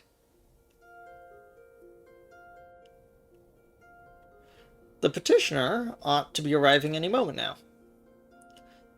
Gods almighty, another second under that sun and I would have set afire. Tankard of ale, if you'd be so kind. Excellent typing, Papa Shan. It just so happens that the adventurer who will be handling your petition is here. My wife is my good friend Blue. It does my spirit well to know that you are the one who will be helping us. Mayhap you would like to appraise Blue of her mission? Yes, of course. The petition in question was submitted by an acquaintance of mine at the Amajina & Sons Mineral Concern. It relates to an unfortunate development at Copbell Mines. To be plain, giants have seized control of the place. These giants are of the clan known as the Hecatonocris, fearsome creatures who were sealed in the deepest parts of the depths of the mine during the bygone Thorn Dynasty. Alas, it seems that they have managed to break through the layer of rock which served to imprison them, and now prowl the tunnels that the miners ply their trade. The creatures are justifiably angry about their treatment at the hands of their ancestors, and their presence has forced the suspension of all mining activities on the site. It's no wonder they're angry. Didn't the Thorn Dynasty come to an end over like 300 years ago? You know your history well, my lady. People of that age used the Hectonocris to work their mines. By way of enchanted helms, they were able to bind the ferocious creatures to their will, but as oft the way in such tales, the enchantments eventually failed, and the slaves rose up against their masters. In a desperate bid to contain the unbridled fury of the Hectonocris, our ancestors induced the collapse of the mine's lowermost levels. So it is that the Great Giant Revolt was ended, buried beneath 100,000 tons of rock. Well, that got me thinking. I seem to recall there being an article about Copbell in the Mithril Eye a fortnight or so ago. It said that the mines were being reopened as to meet the rising demand for building materials. Like as it not, our boys dug a bit too deep and freed the giants.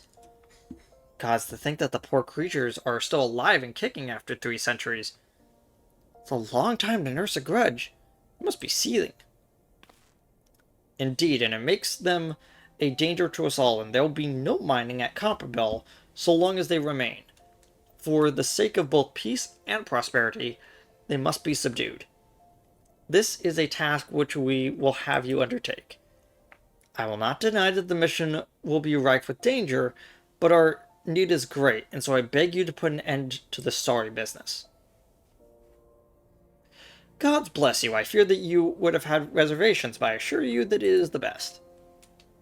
In case you don't know, Copbell Mines are in Western Thanalan. Do take care, you hear? Oh, one last thing. Before you depart, an employee of Amajina & Sons is presently in the quicksand. Fellow's name is Painted Mesa, and he knows Copbell Mines well. It may behoove you to seek his counsel.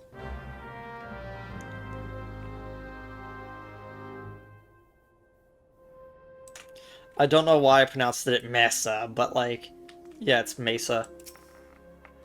Looking for Painted Mesa? You found him. If you're the adventurer who's volunteered to deal with the mess down in Copbell, are you? You've got guts, miss. I just hope that you've got skills to go with them. 'Cause things ain't pretty down there, the Hectonocris.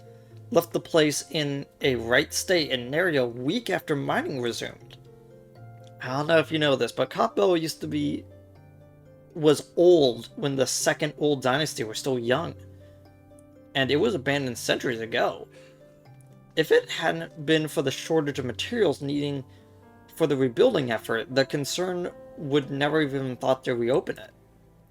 We knew full well about the giants beforehand, but the project went ahead anyway.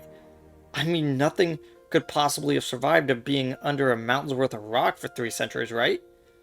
Wrong. Our miners dug up more than they bargained for. One swing of the pickaxe too many, and they found themselves in the company of giants. Unless we can subdue them, the nation's glorious recovery will grind to a halt for want to aught to build with. The stone torches are keeping watch over the entrance, in case the giants fancy some sunlight and fresh air. One of them will be able to show you the way in, and hope the nation's resting on you. The hope of the nation's resting on you, friend. Good luck. So let's just, nope, I can't sell here. Anyway, I'll be right back. I'm gonna have to sell this stuff, and I'll be okay, quickly setting my home point to over here. The reason for that is because if we ever want to return, we return here. Not inside the city, but right there. And the reason for that is because we're gonna be dealing with this area a lot. And it's better for us to teleport over there.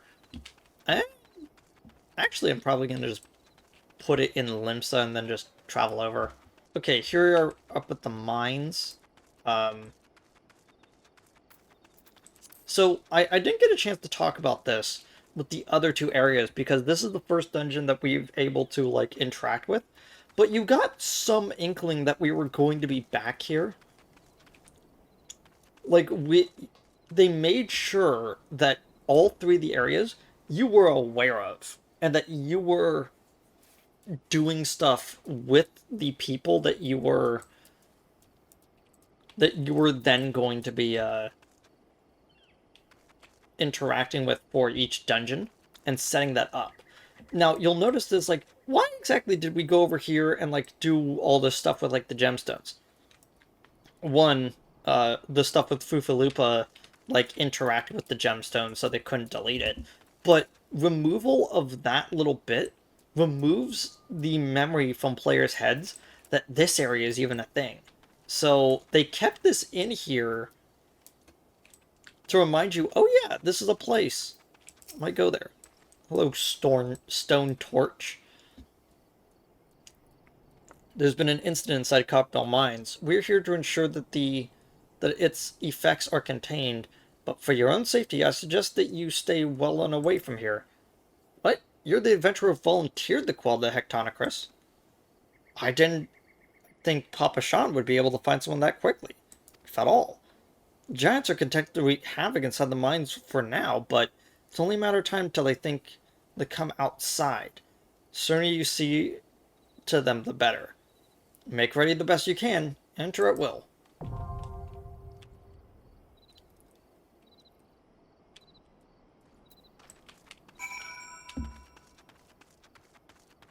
Oh, hey, it's you 2 again. I've seen an adventurer for so, I have been an adventurer for so long and borne witness to many pivotal moments in history. Though the times may have changed, the essence of our trade has not. Adventuring has been a quest for self-betterment through challenges freely faced, and ever shall it remain so. As an adventurer becomes more experienced, he shall naturally require a love of justice, and an undertaking of the spirit of self-sacrifice. Such an experience cannot be measured in any tangible way, yet it most assuredly shapes who we are. Grounded as it is in the decisions we have made on our way, and their consequences, good or ill. I sense a light within you, young one, and it tells me that you are destined for greatness. We found Dolores Bear and his entire party dead. The giants were thorough with their work. Oh, that's a bit sad. Judging by their tracks, they seem that they tried to rush a horde of creatures. I cannot say what drove an experienced crew like theirs to throw caution to the wind, but I do have my suspicions. We're all our own worst critics, and our desire to better past achievements can rob us of good sense. Thus, we do become more given to recklessness. While it's important to have goals, one must not fixate upon them to the exclusion of all else. To do so will surely pay the price, as Dolores Bear and his comrades did this day. See? Stories like that. Like, we never would have known about that if we didn't actually stop to talk to the NPCs. Like, that's interesting. I've never actually known that, the three of them went in there and ended up dying. Abandoned once purged of ore, Copperville mines lay untouched for nigh on 3 centuries until Amagina and Sons Mineral Concern reclaimed the shafts. The guild's sights set on expanding the mines downwards in an attempt to tap yet undiscovered veins of valuable metal. Unfortunately, it is not riches the powder kegs uncovered, but sheer terror. For when the smoke cleared, outpoured an army of raging giants from the darkest recesses of the mines, the Hectonicrus. Thralls of the Lost Throne dynasty were at least free from their lightless prison, 300 years of hate fueling their madness.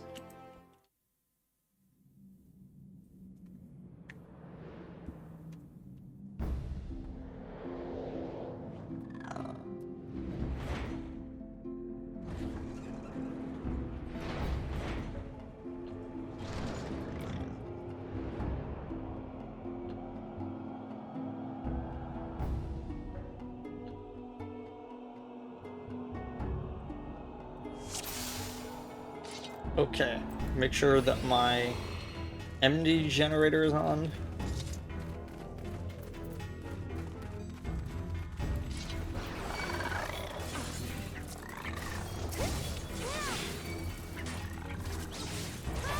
So I'm not sure if you can see it, but when there are multiple people in a party, right here you could see A and then a 2. That number is showing the MDD generation. So because the healer is actually healing, it's causing enmity. And then you have our Thaumaturge, which is doing more damage than our Lancer. So they're at third. And that's how the MDD stack is. Sorry if you could hear me having like the weirdest hiccups right now. Like my throat is not liking me.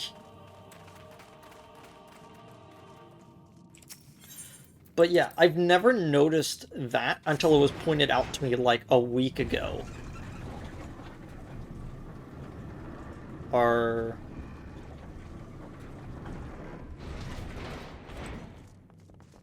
oh, okay, they just teleported.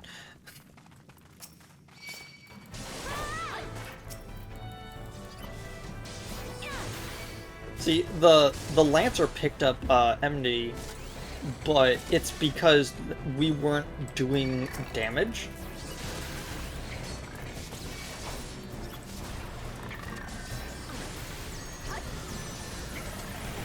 The more pieces of individual damage that we put onto enemies, the more MD we generate.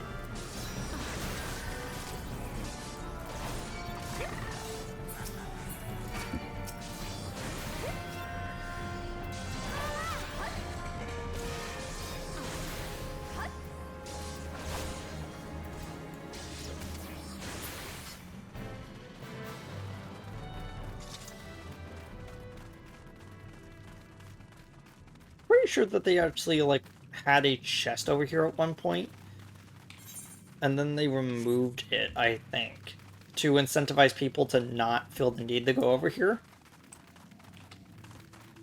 Although I wonder if we can actually find the three of theirs bodies, or if they've already, like, pulled them out. You know?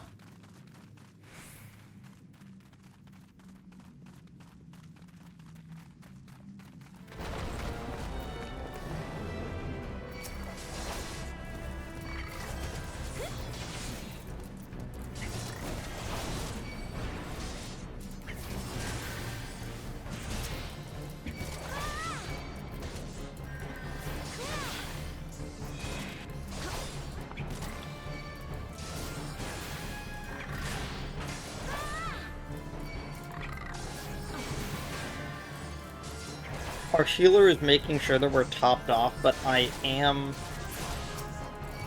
ready in case I have to, like, quickly use a potion. So, what used to happen with this guy is he used to actually get trapped into here because of pathing. And so, there'd be times in which people would just walk, and he's just, like, inside this hole as the tank is not letting him walk forward. So, for him to, like, burst out and, like, slide forward is actually a big improvement on this dungeon as a whole.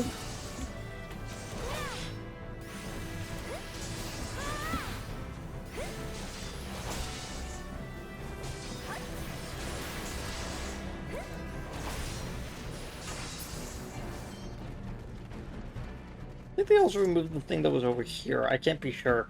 No.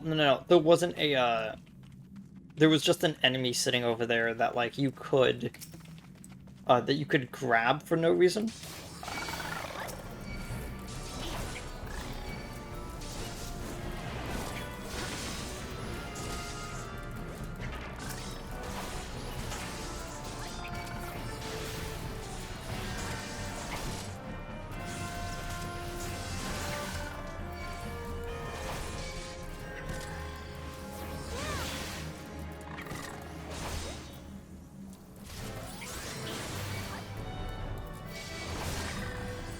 Hey.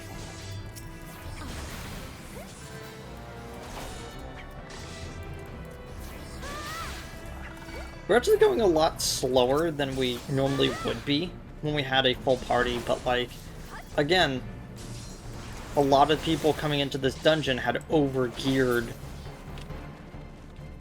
and so are completely over-geared, so it makes sense that, like, we would be going through these a lot faster.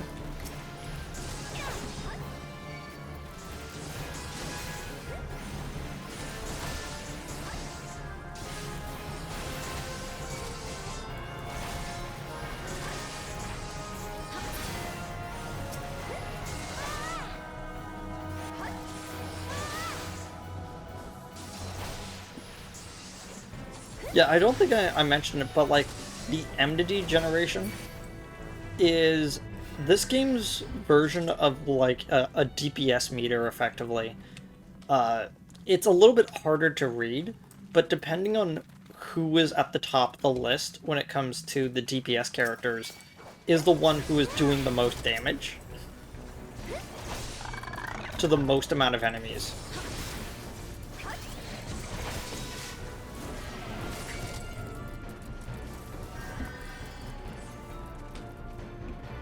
Oh, I thought there were more enemies over here.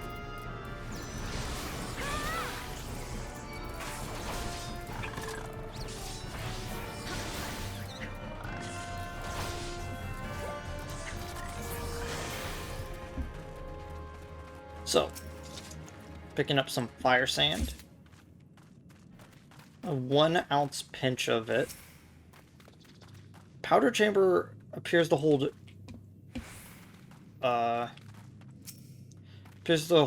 12 ounces of fire. Will not work without the correct fire sand.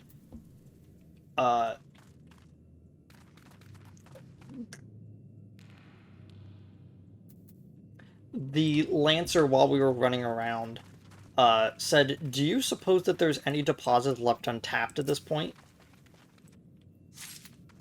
Okay, we now have 2 6 ounces. We could add 12 to the chamber.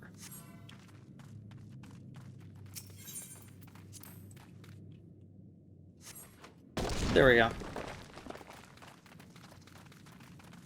So the way that this encounter used to work is that, and you could definitely tell that it's like rough-hewn like shapes, perfect circle. It's like instantly.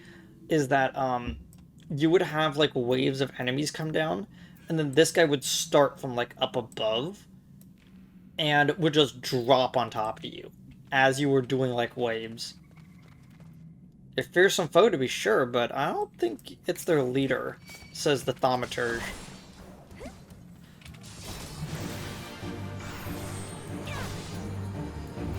So, that is a marker known as a tank buster.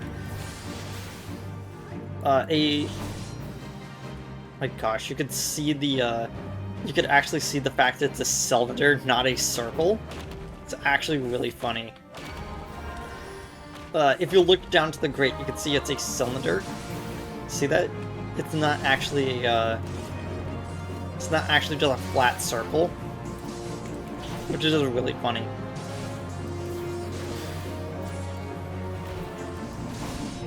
Oops, wrong one.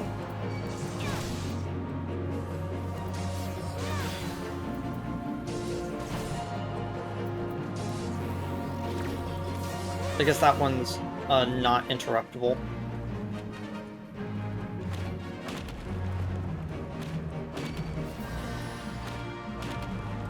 Yeah. He would land, start doing his AoE stuff while you were running around and doing stuff with your,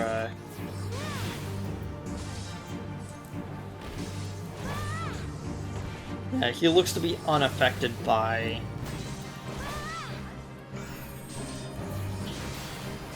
Traject? Nope. Again, I could never tell what moves can be stunned out of, which moves can be interjected, and which moves are just invulnerable to both. It's just so hard to tell sometimes. Even for me, who's been playing this game for a while now, like, I can't tell.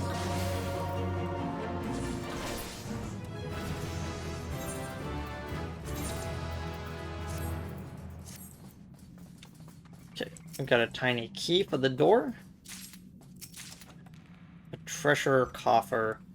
A cavalier's hat. I believe that's healing? Disciples of Magic. Yeah. The one that our conjurer's wearing. I do like how they're wearing the dungeon gear and some yeah, the dungeon gear.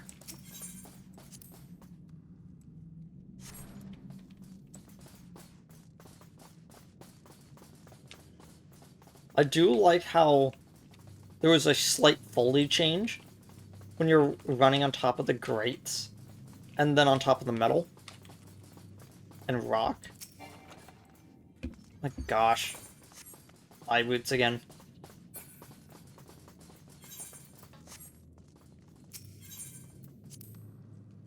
Pull the lift lever. Looks like we're going down a little bit more.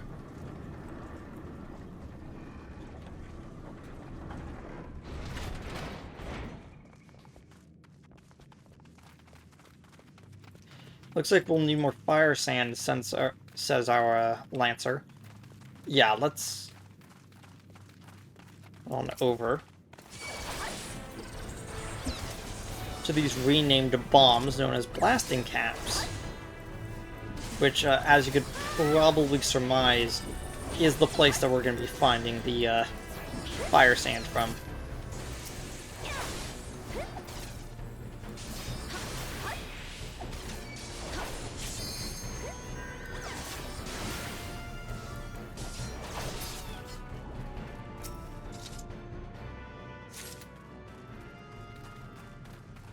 Okay, that's 6 ounces of it. My gosh, more half gloves. Stop giving me, like, acolyte stuff. You've given me so many of them. Just give me something new.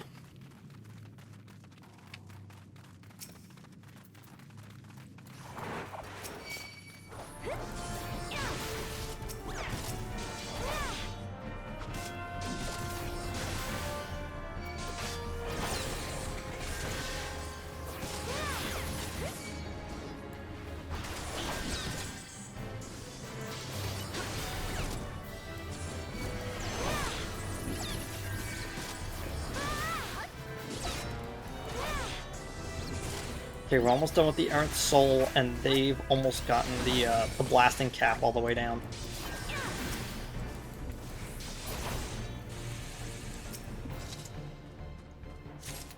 There we go.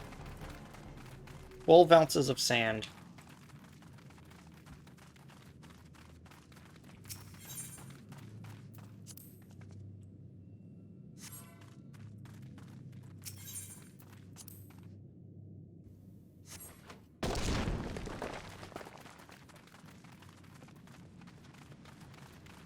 Huh, already some more fire sand. Convenient. So the way that this boss used to work, again, you could tell it's different because it's just a pure circle, is that what would happen is that this guy would spawn. There would be an explosion plunger that makes the entire area erupt into fire based off of where the explosive is. You need to make sure that the Icarus ore is on top of the explosion so he could take damage. He doesn't take damage to anyone else except for that fire. So what would happen is that the healer would basically stand right here, right next to the outside boundary. The tank would lead them into the corner, and both of the DPS would just be sitting over there, like not doing anything. Because the second that you get the Icarus Ire down to like the final stages, the tank would just do an AoE and just take half of their health off. It was kind of an annoying fight, but if you were a tank or a healer, it meant you did something during this fight. They decided to change this up a little bit. Also, I saw that the Thaumaturge decided to just take the limit break. I was gonna show what the tank limit break is, but to be honest, you should never be using the tank limit break. All it does is basically just put Rampart onto everyone, and that's about it. So, the way that this works is that each one of those explodes, so you need to get out of the radius.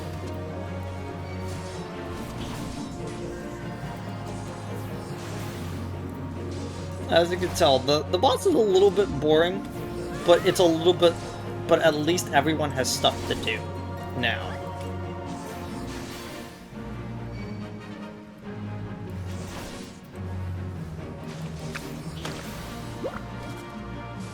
Gonna divide, I'm gonna pull him over here.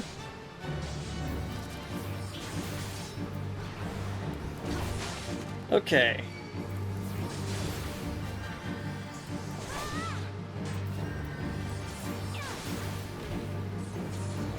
Nope. Fully resisted.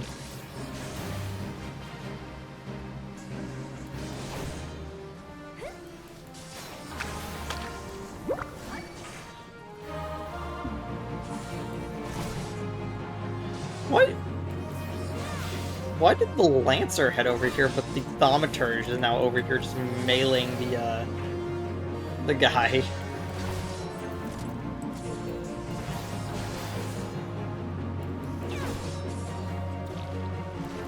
Serp, I think, applies a debuff. No, I don't think so. The Conjurer took the hit there. Okay, treasure coffer. The Thaumaturge was by the 12. What is that? Bow Striker's skirt. So that's for the DPS stuff. There's the fire sand we needed.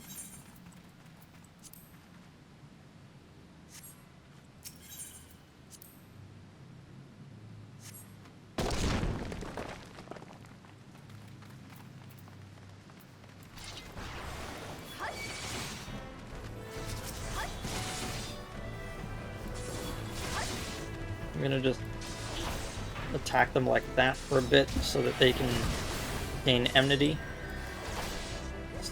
A living fossil and pit hippogriffs. Oh, hippo surfs. Sorry, my bad. They actually look a little bit closer to like shrews than they do like cats or dogs, you know? It's more living fossils right there, but I kind of want to show off the whole area.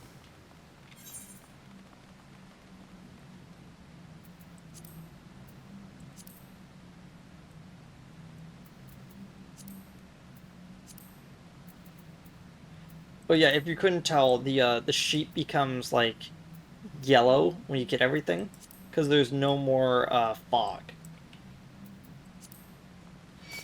So you could tell you didn't get everything if the map is still white.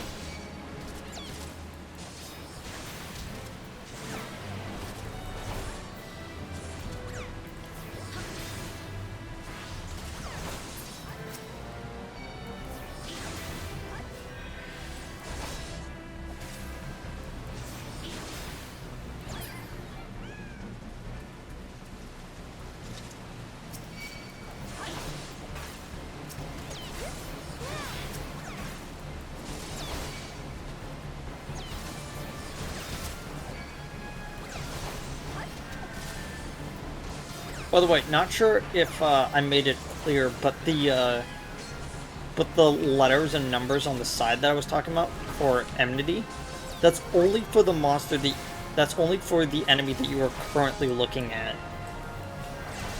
So if we switch over to Arid Soul, you can see that the enmity like list changed.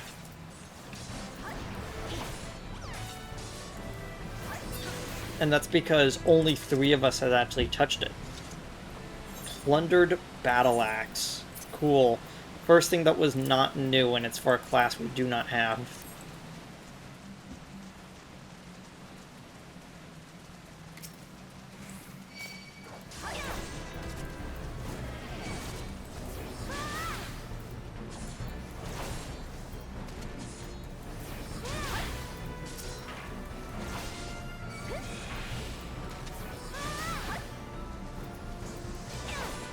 I do like how you can actually see in real time that every single time that we hit the enemy,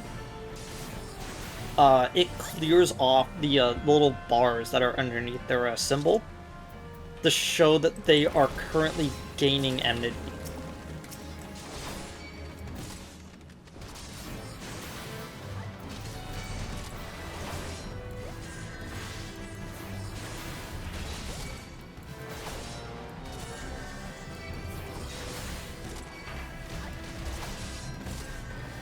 Okay, we should almost be good.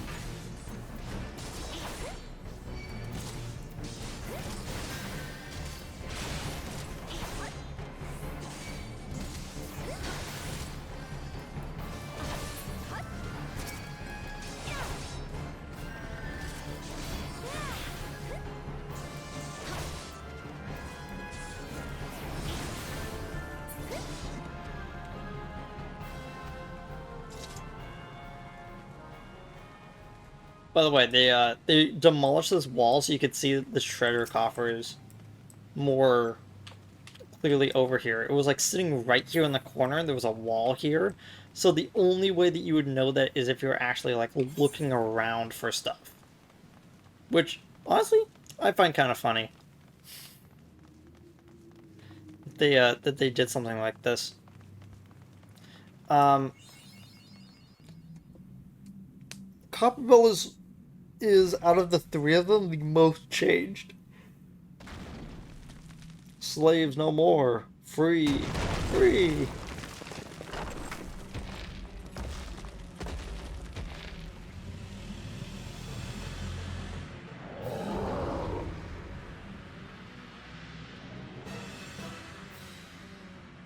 Masters must pay. Masters must die. And there we go. We've covered everything there. The Eager Lancer says, have care, everyone. So, Gyre's the Great.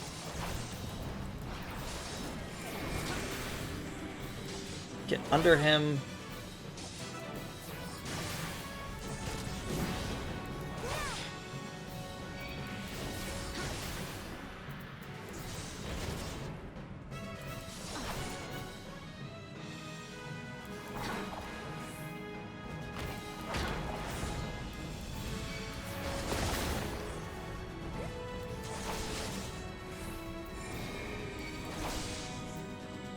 The second I start pulling him, he immediately does the AoE attack.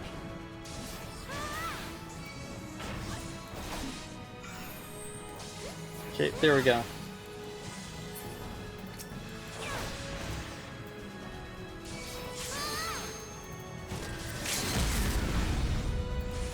Okay, there we go. Everyone got a defensive buff called Shield Wall, which is basically just Rampart. I wanted to show that off because so few people have actually seen a level 1 limit break. It's actually really interesting. Yeah, so healer gets like a little tiny like 1-person heal. At level 2 it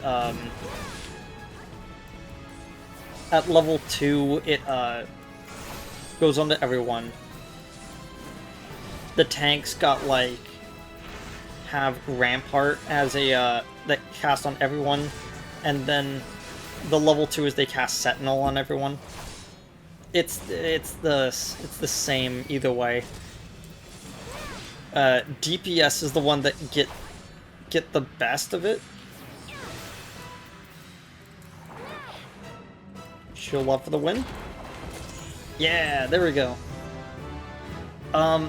The DPS have like heavy attack and then doubly heavy attack. And then they have like a signature one for their third.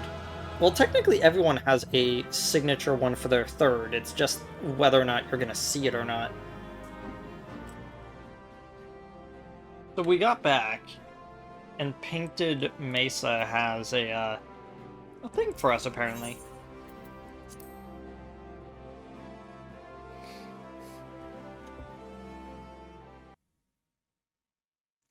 Ah, the Conqueror Copperbell returns. Thanks to you, our mining operation can resume, and Old Da will have the minerals she needs to rebuild. The entire nation is in your debt, friend. I'll share the good tidings with Papa Sean the next time I see him. As for you, you'll want to report to Moedy. It'll do the woman well to see you alive and in one piece. Okay, I'll just turn around.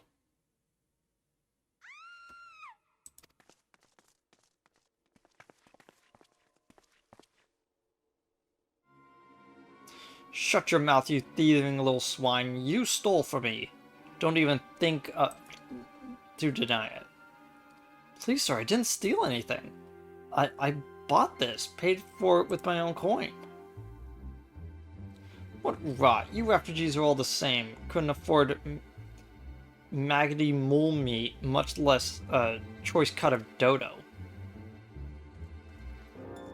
I'm gonna say this one last time. Give back what you stole, or I'll make you wish that you'd never set foot in this town. Or I'll make you wish you'd never set foot in this town. By rights, I should turn you over to the Brass Blades, you know. Help keep the streets safe for law-abiding citizens. But I'm a reasonable man. If you agree to serve me in whichever capacity I require, the authorities needn't hear your crime.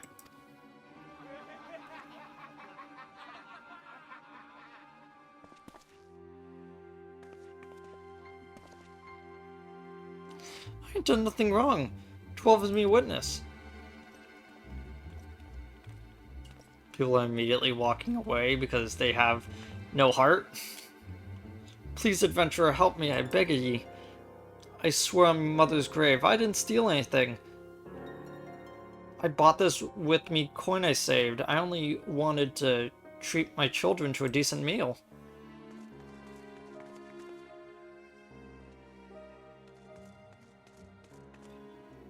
Okay, I guess I'll step in here. And who the hell, are you? Are you when you're at home, this dog's master? I've had enough of this mummer's farce. You lot teach them a lesson. What they don't know is that I'm overleveled.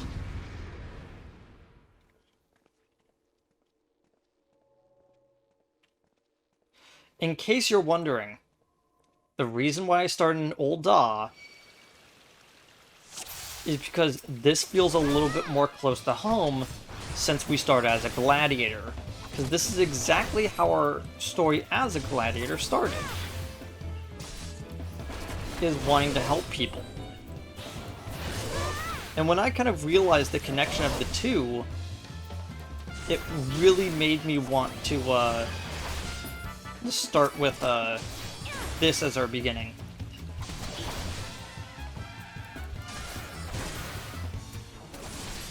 Yeah, the bodyguard's not doing so well. Clearly we're not going to go after the other gladiator. We're going to take out the caster first. Because again, they have no health. But this gladiator really didn't have any health either. I think there may have been a 1.0 gladiator that just forgot to slot defensive stuff.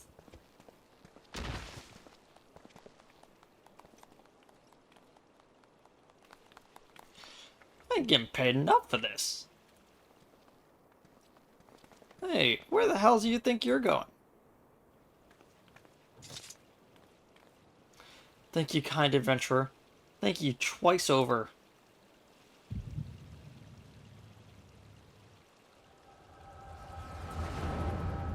I'm having one of these flashbacks again.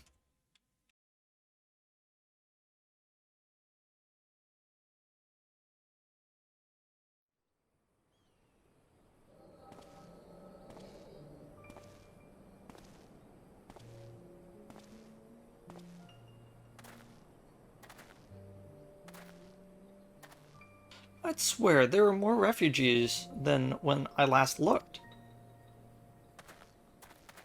And you wouldn't be mistaken. It's been 5 years since the calamity. Why aren't they only coming here now?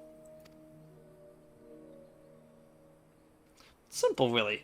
While a number of hamlets have survived the immediate aftermath of the calamity, many were no longer able to support their communities. The residents found their lands had either been rendered barren or cut off from trade routes, and problems like those aren't easily solved. Though they tried to make the best of it, it was only a matter of time before they were forced to abandon their homes and seek a new life in the city. I see. But the calamity affected the whole realm, didn't it? Is it the same thing happening in the other cities? If the talk is true, yes. Though perhaps our situation is a little bit more pronounced. Ul'dah has a reputation of being prosperous. So it's natural the refugees would try their luck here first. My heart goes out to them, it truly does. But I would be lying if I said that I wasn't apprehensive. I hope their presence doesn't foment lawlessness in the city. Well, if things take a turn for the worse, we always have the immortal flames. RJ said the brass blades would welcome their help. The heroes who fought the Garlean Empire are patrolling the streets for riffraff. It may well come to that. Impoverished and desperate as they are, you may be sure that some of the refugees will turn to crime. You know what this place is like. If you've no coin, you have no hope. What will become of our city? Not all refugees are bad, mind you. Some of them find employment and lead honest lives. Dodo tenderloin, guaranteed cheapest in Thanalin. Thank you for your custom, madam. Please come again. Looking around, you'd think Ul'dah would be well on its way to recovery.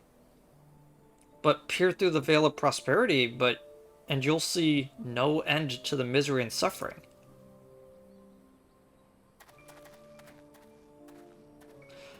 So it's alluded to that we're not looking at her memories.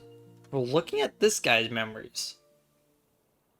But why would we be looking at this guy's memory? She doesn't really seem to be around. Madam, are you alright? Did I get knocked out again? Sorry about that.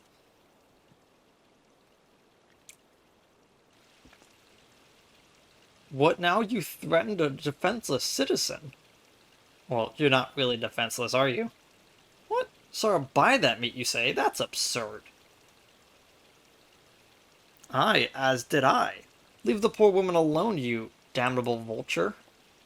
Who said that?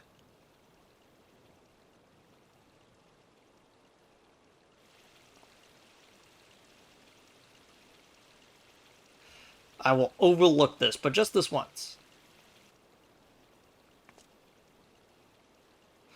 God bless you, adventurer. If you hadn't come along when you did, who knows what monster might have done. Don't bear thinking about.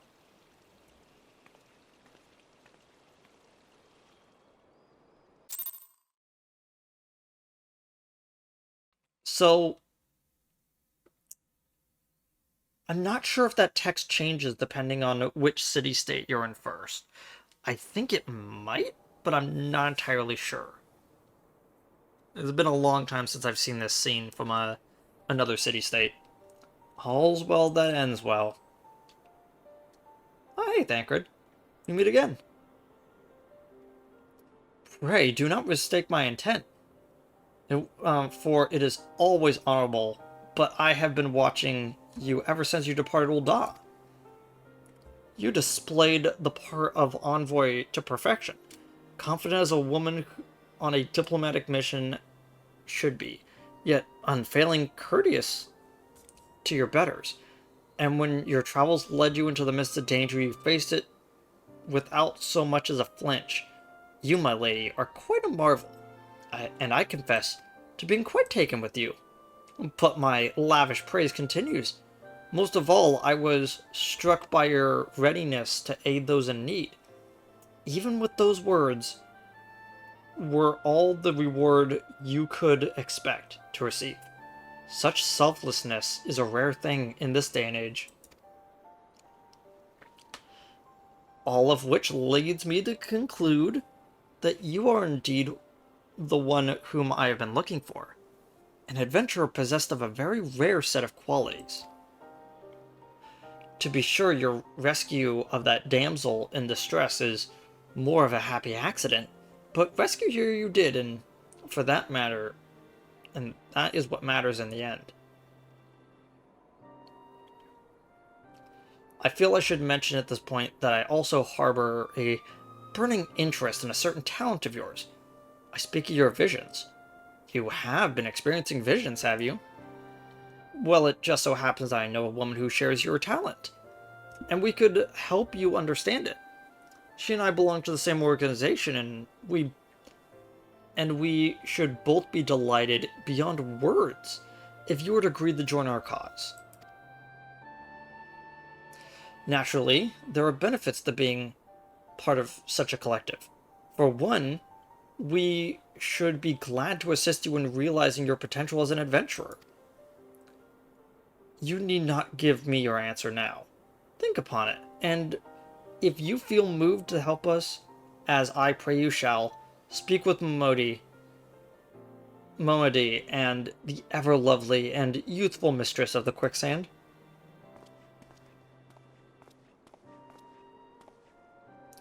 Tell her the signs of the seventh dawn have found their woman, and she will tell you where to find us.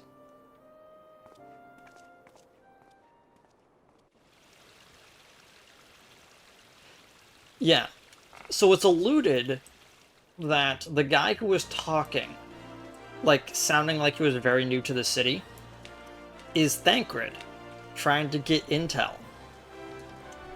And this is why I started in Ul'dah. That entire scene now makes sense if you did it in that very particular way. So, let's talk to Momodi.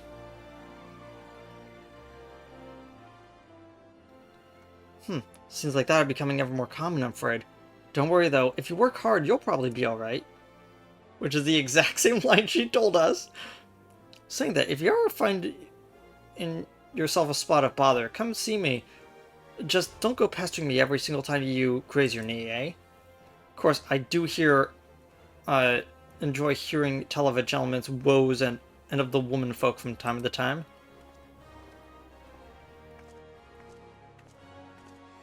Ah, Blue, sorry to keep you waiting. I was just providing assistance to a fresh off-the-carriage adventurer. But gods, it's good to hear you safe and well.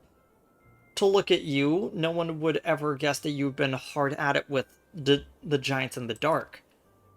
I never doubted for a moment that you would succeed. For, of course, and neither did Papa Sean, which ain't to say that he won't be overjoyed. Oh, before I forget, there's a lass here who wants a word with you. Didn't actually know your name, but hearing her description, I knew who she meant right away. Oh. It's, Ida, the girl with the head in the bag.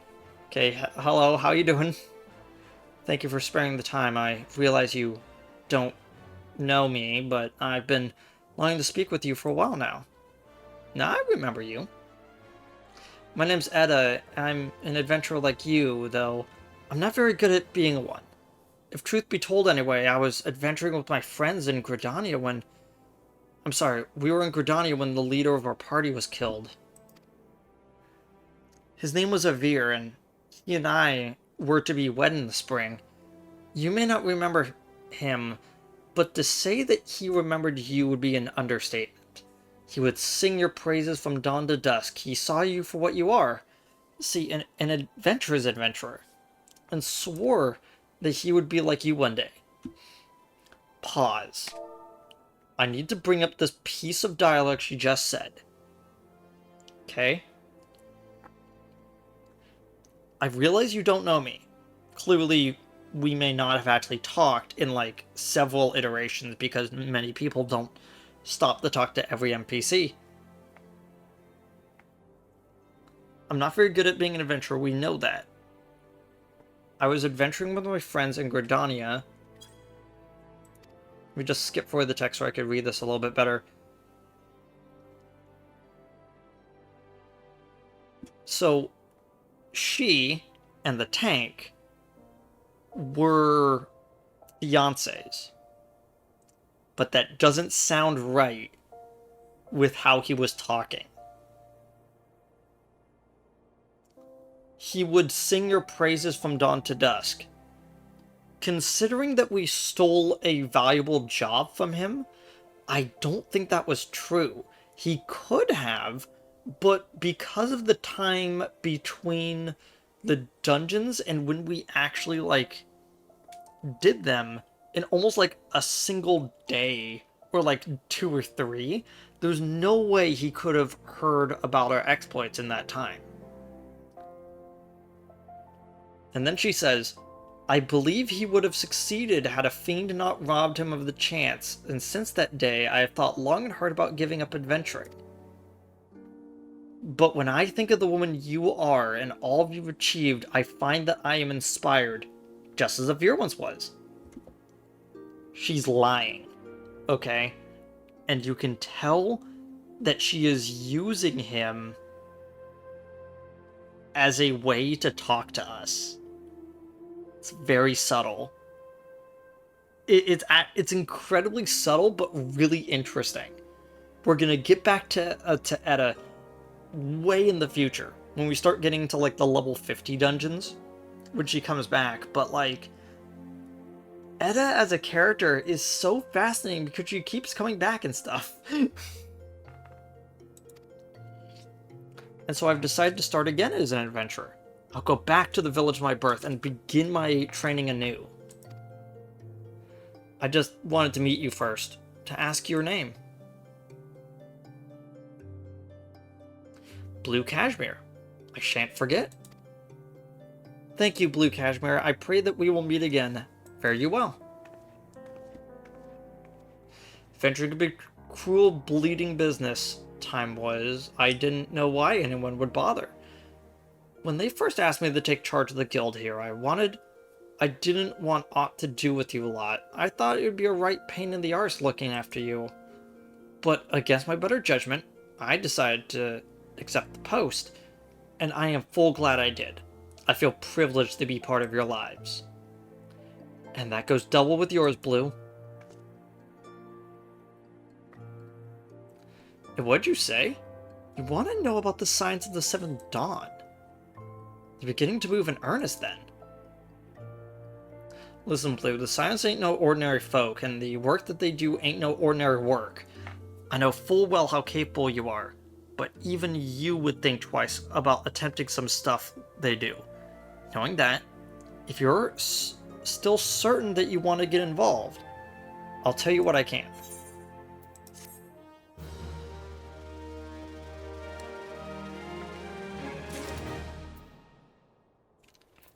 And now we're at level 25 with Gladiator. Jeez. Okay. So, we're gonna do this. But next time... Oh my gosh, do I actually want to do this now? I kind of don't want to do this now. Oh my gosh. Okay. So, I was thinking about wanting to do the other classes, but I think I want to get to the next story beat first, before I start doing any of that stuff. I just find it so interesting, okay? I find it so interesting that, like... Again, like, this entire story feels a little bit better if you start in Ul'dah. Especially that part right there feels a lot more personal.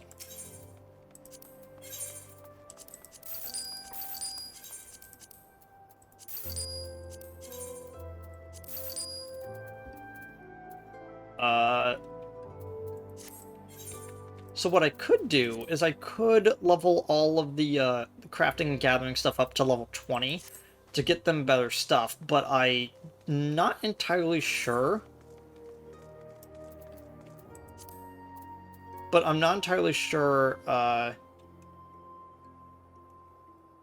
How exactly I want to go about it.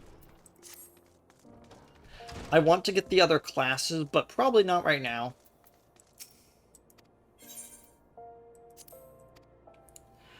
But I think the thing that I am going to do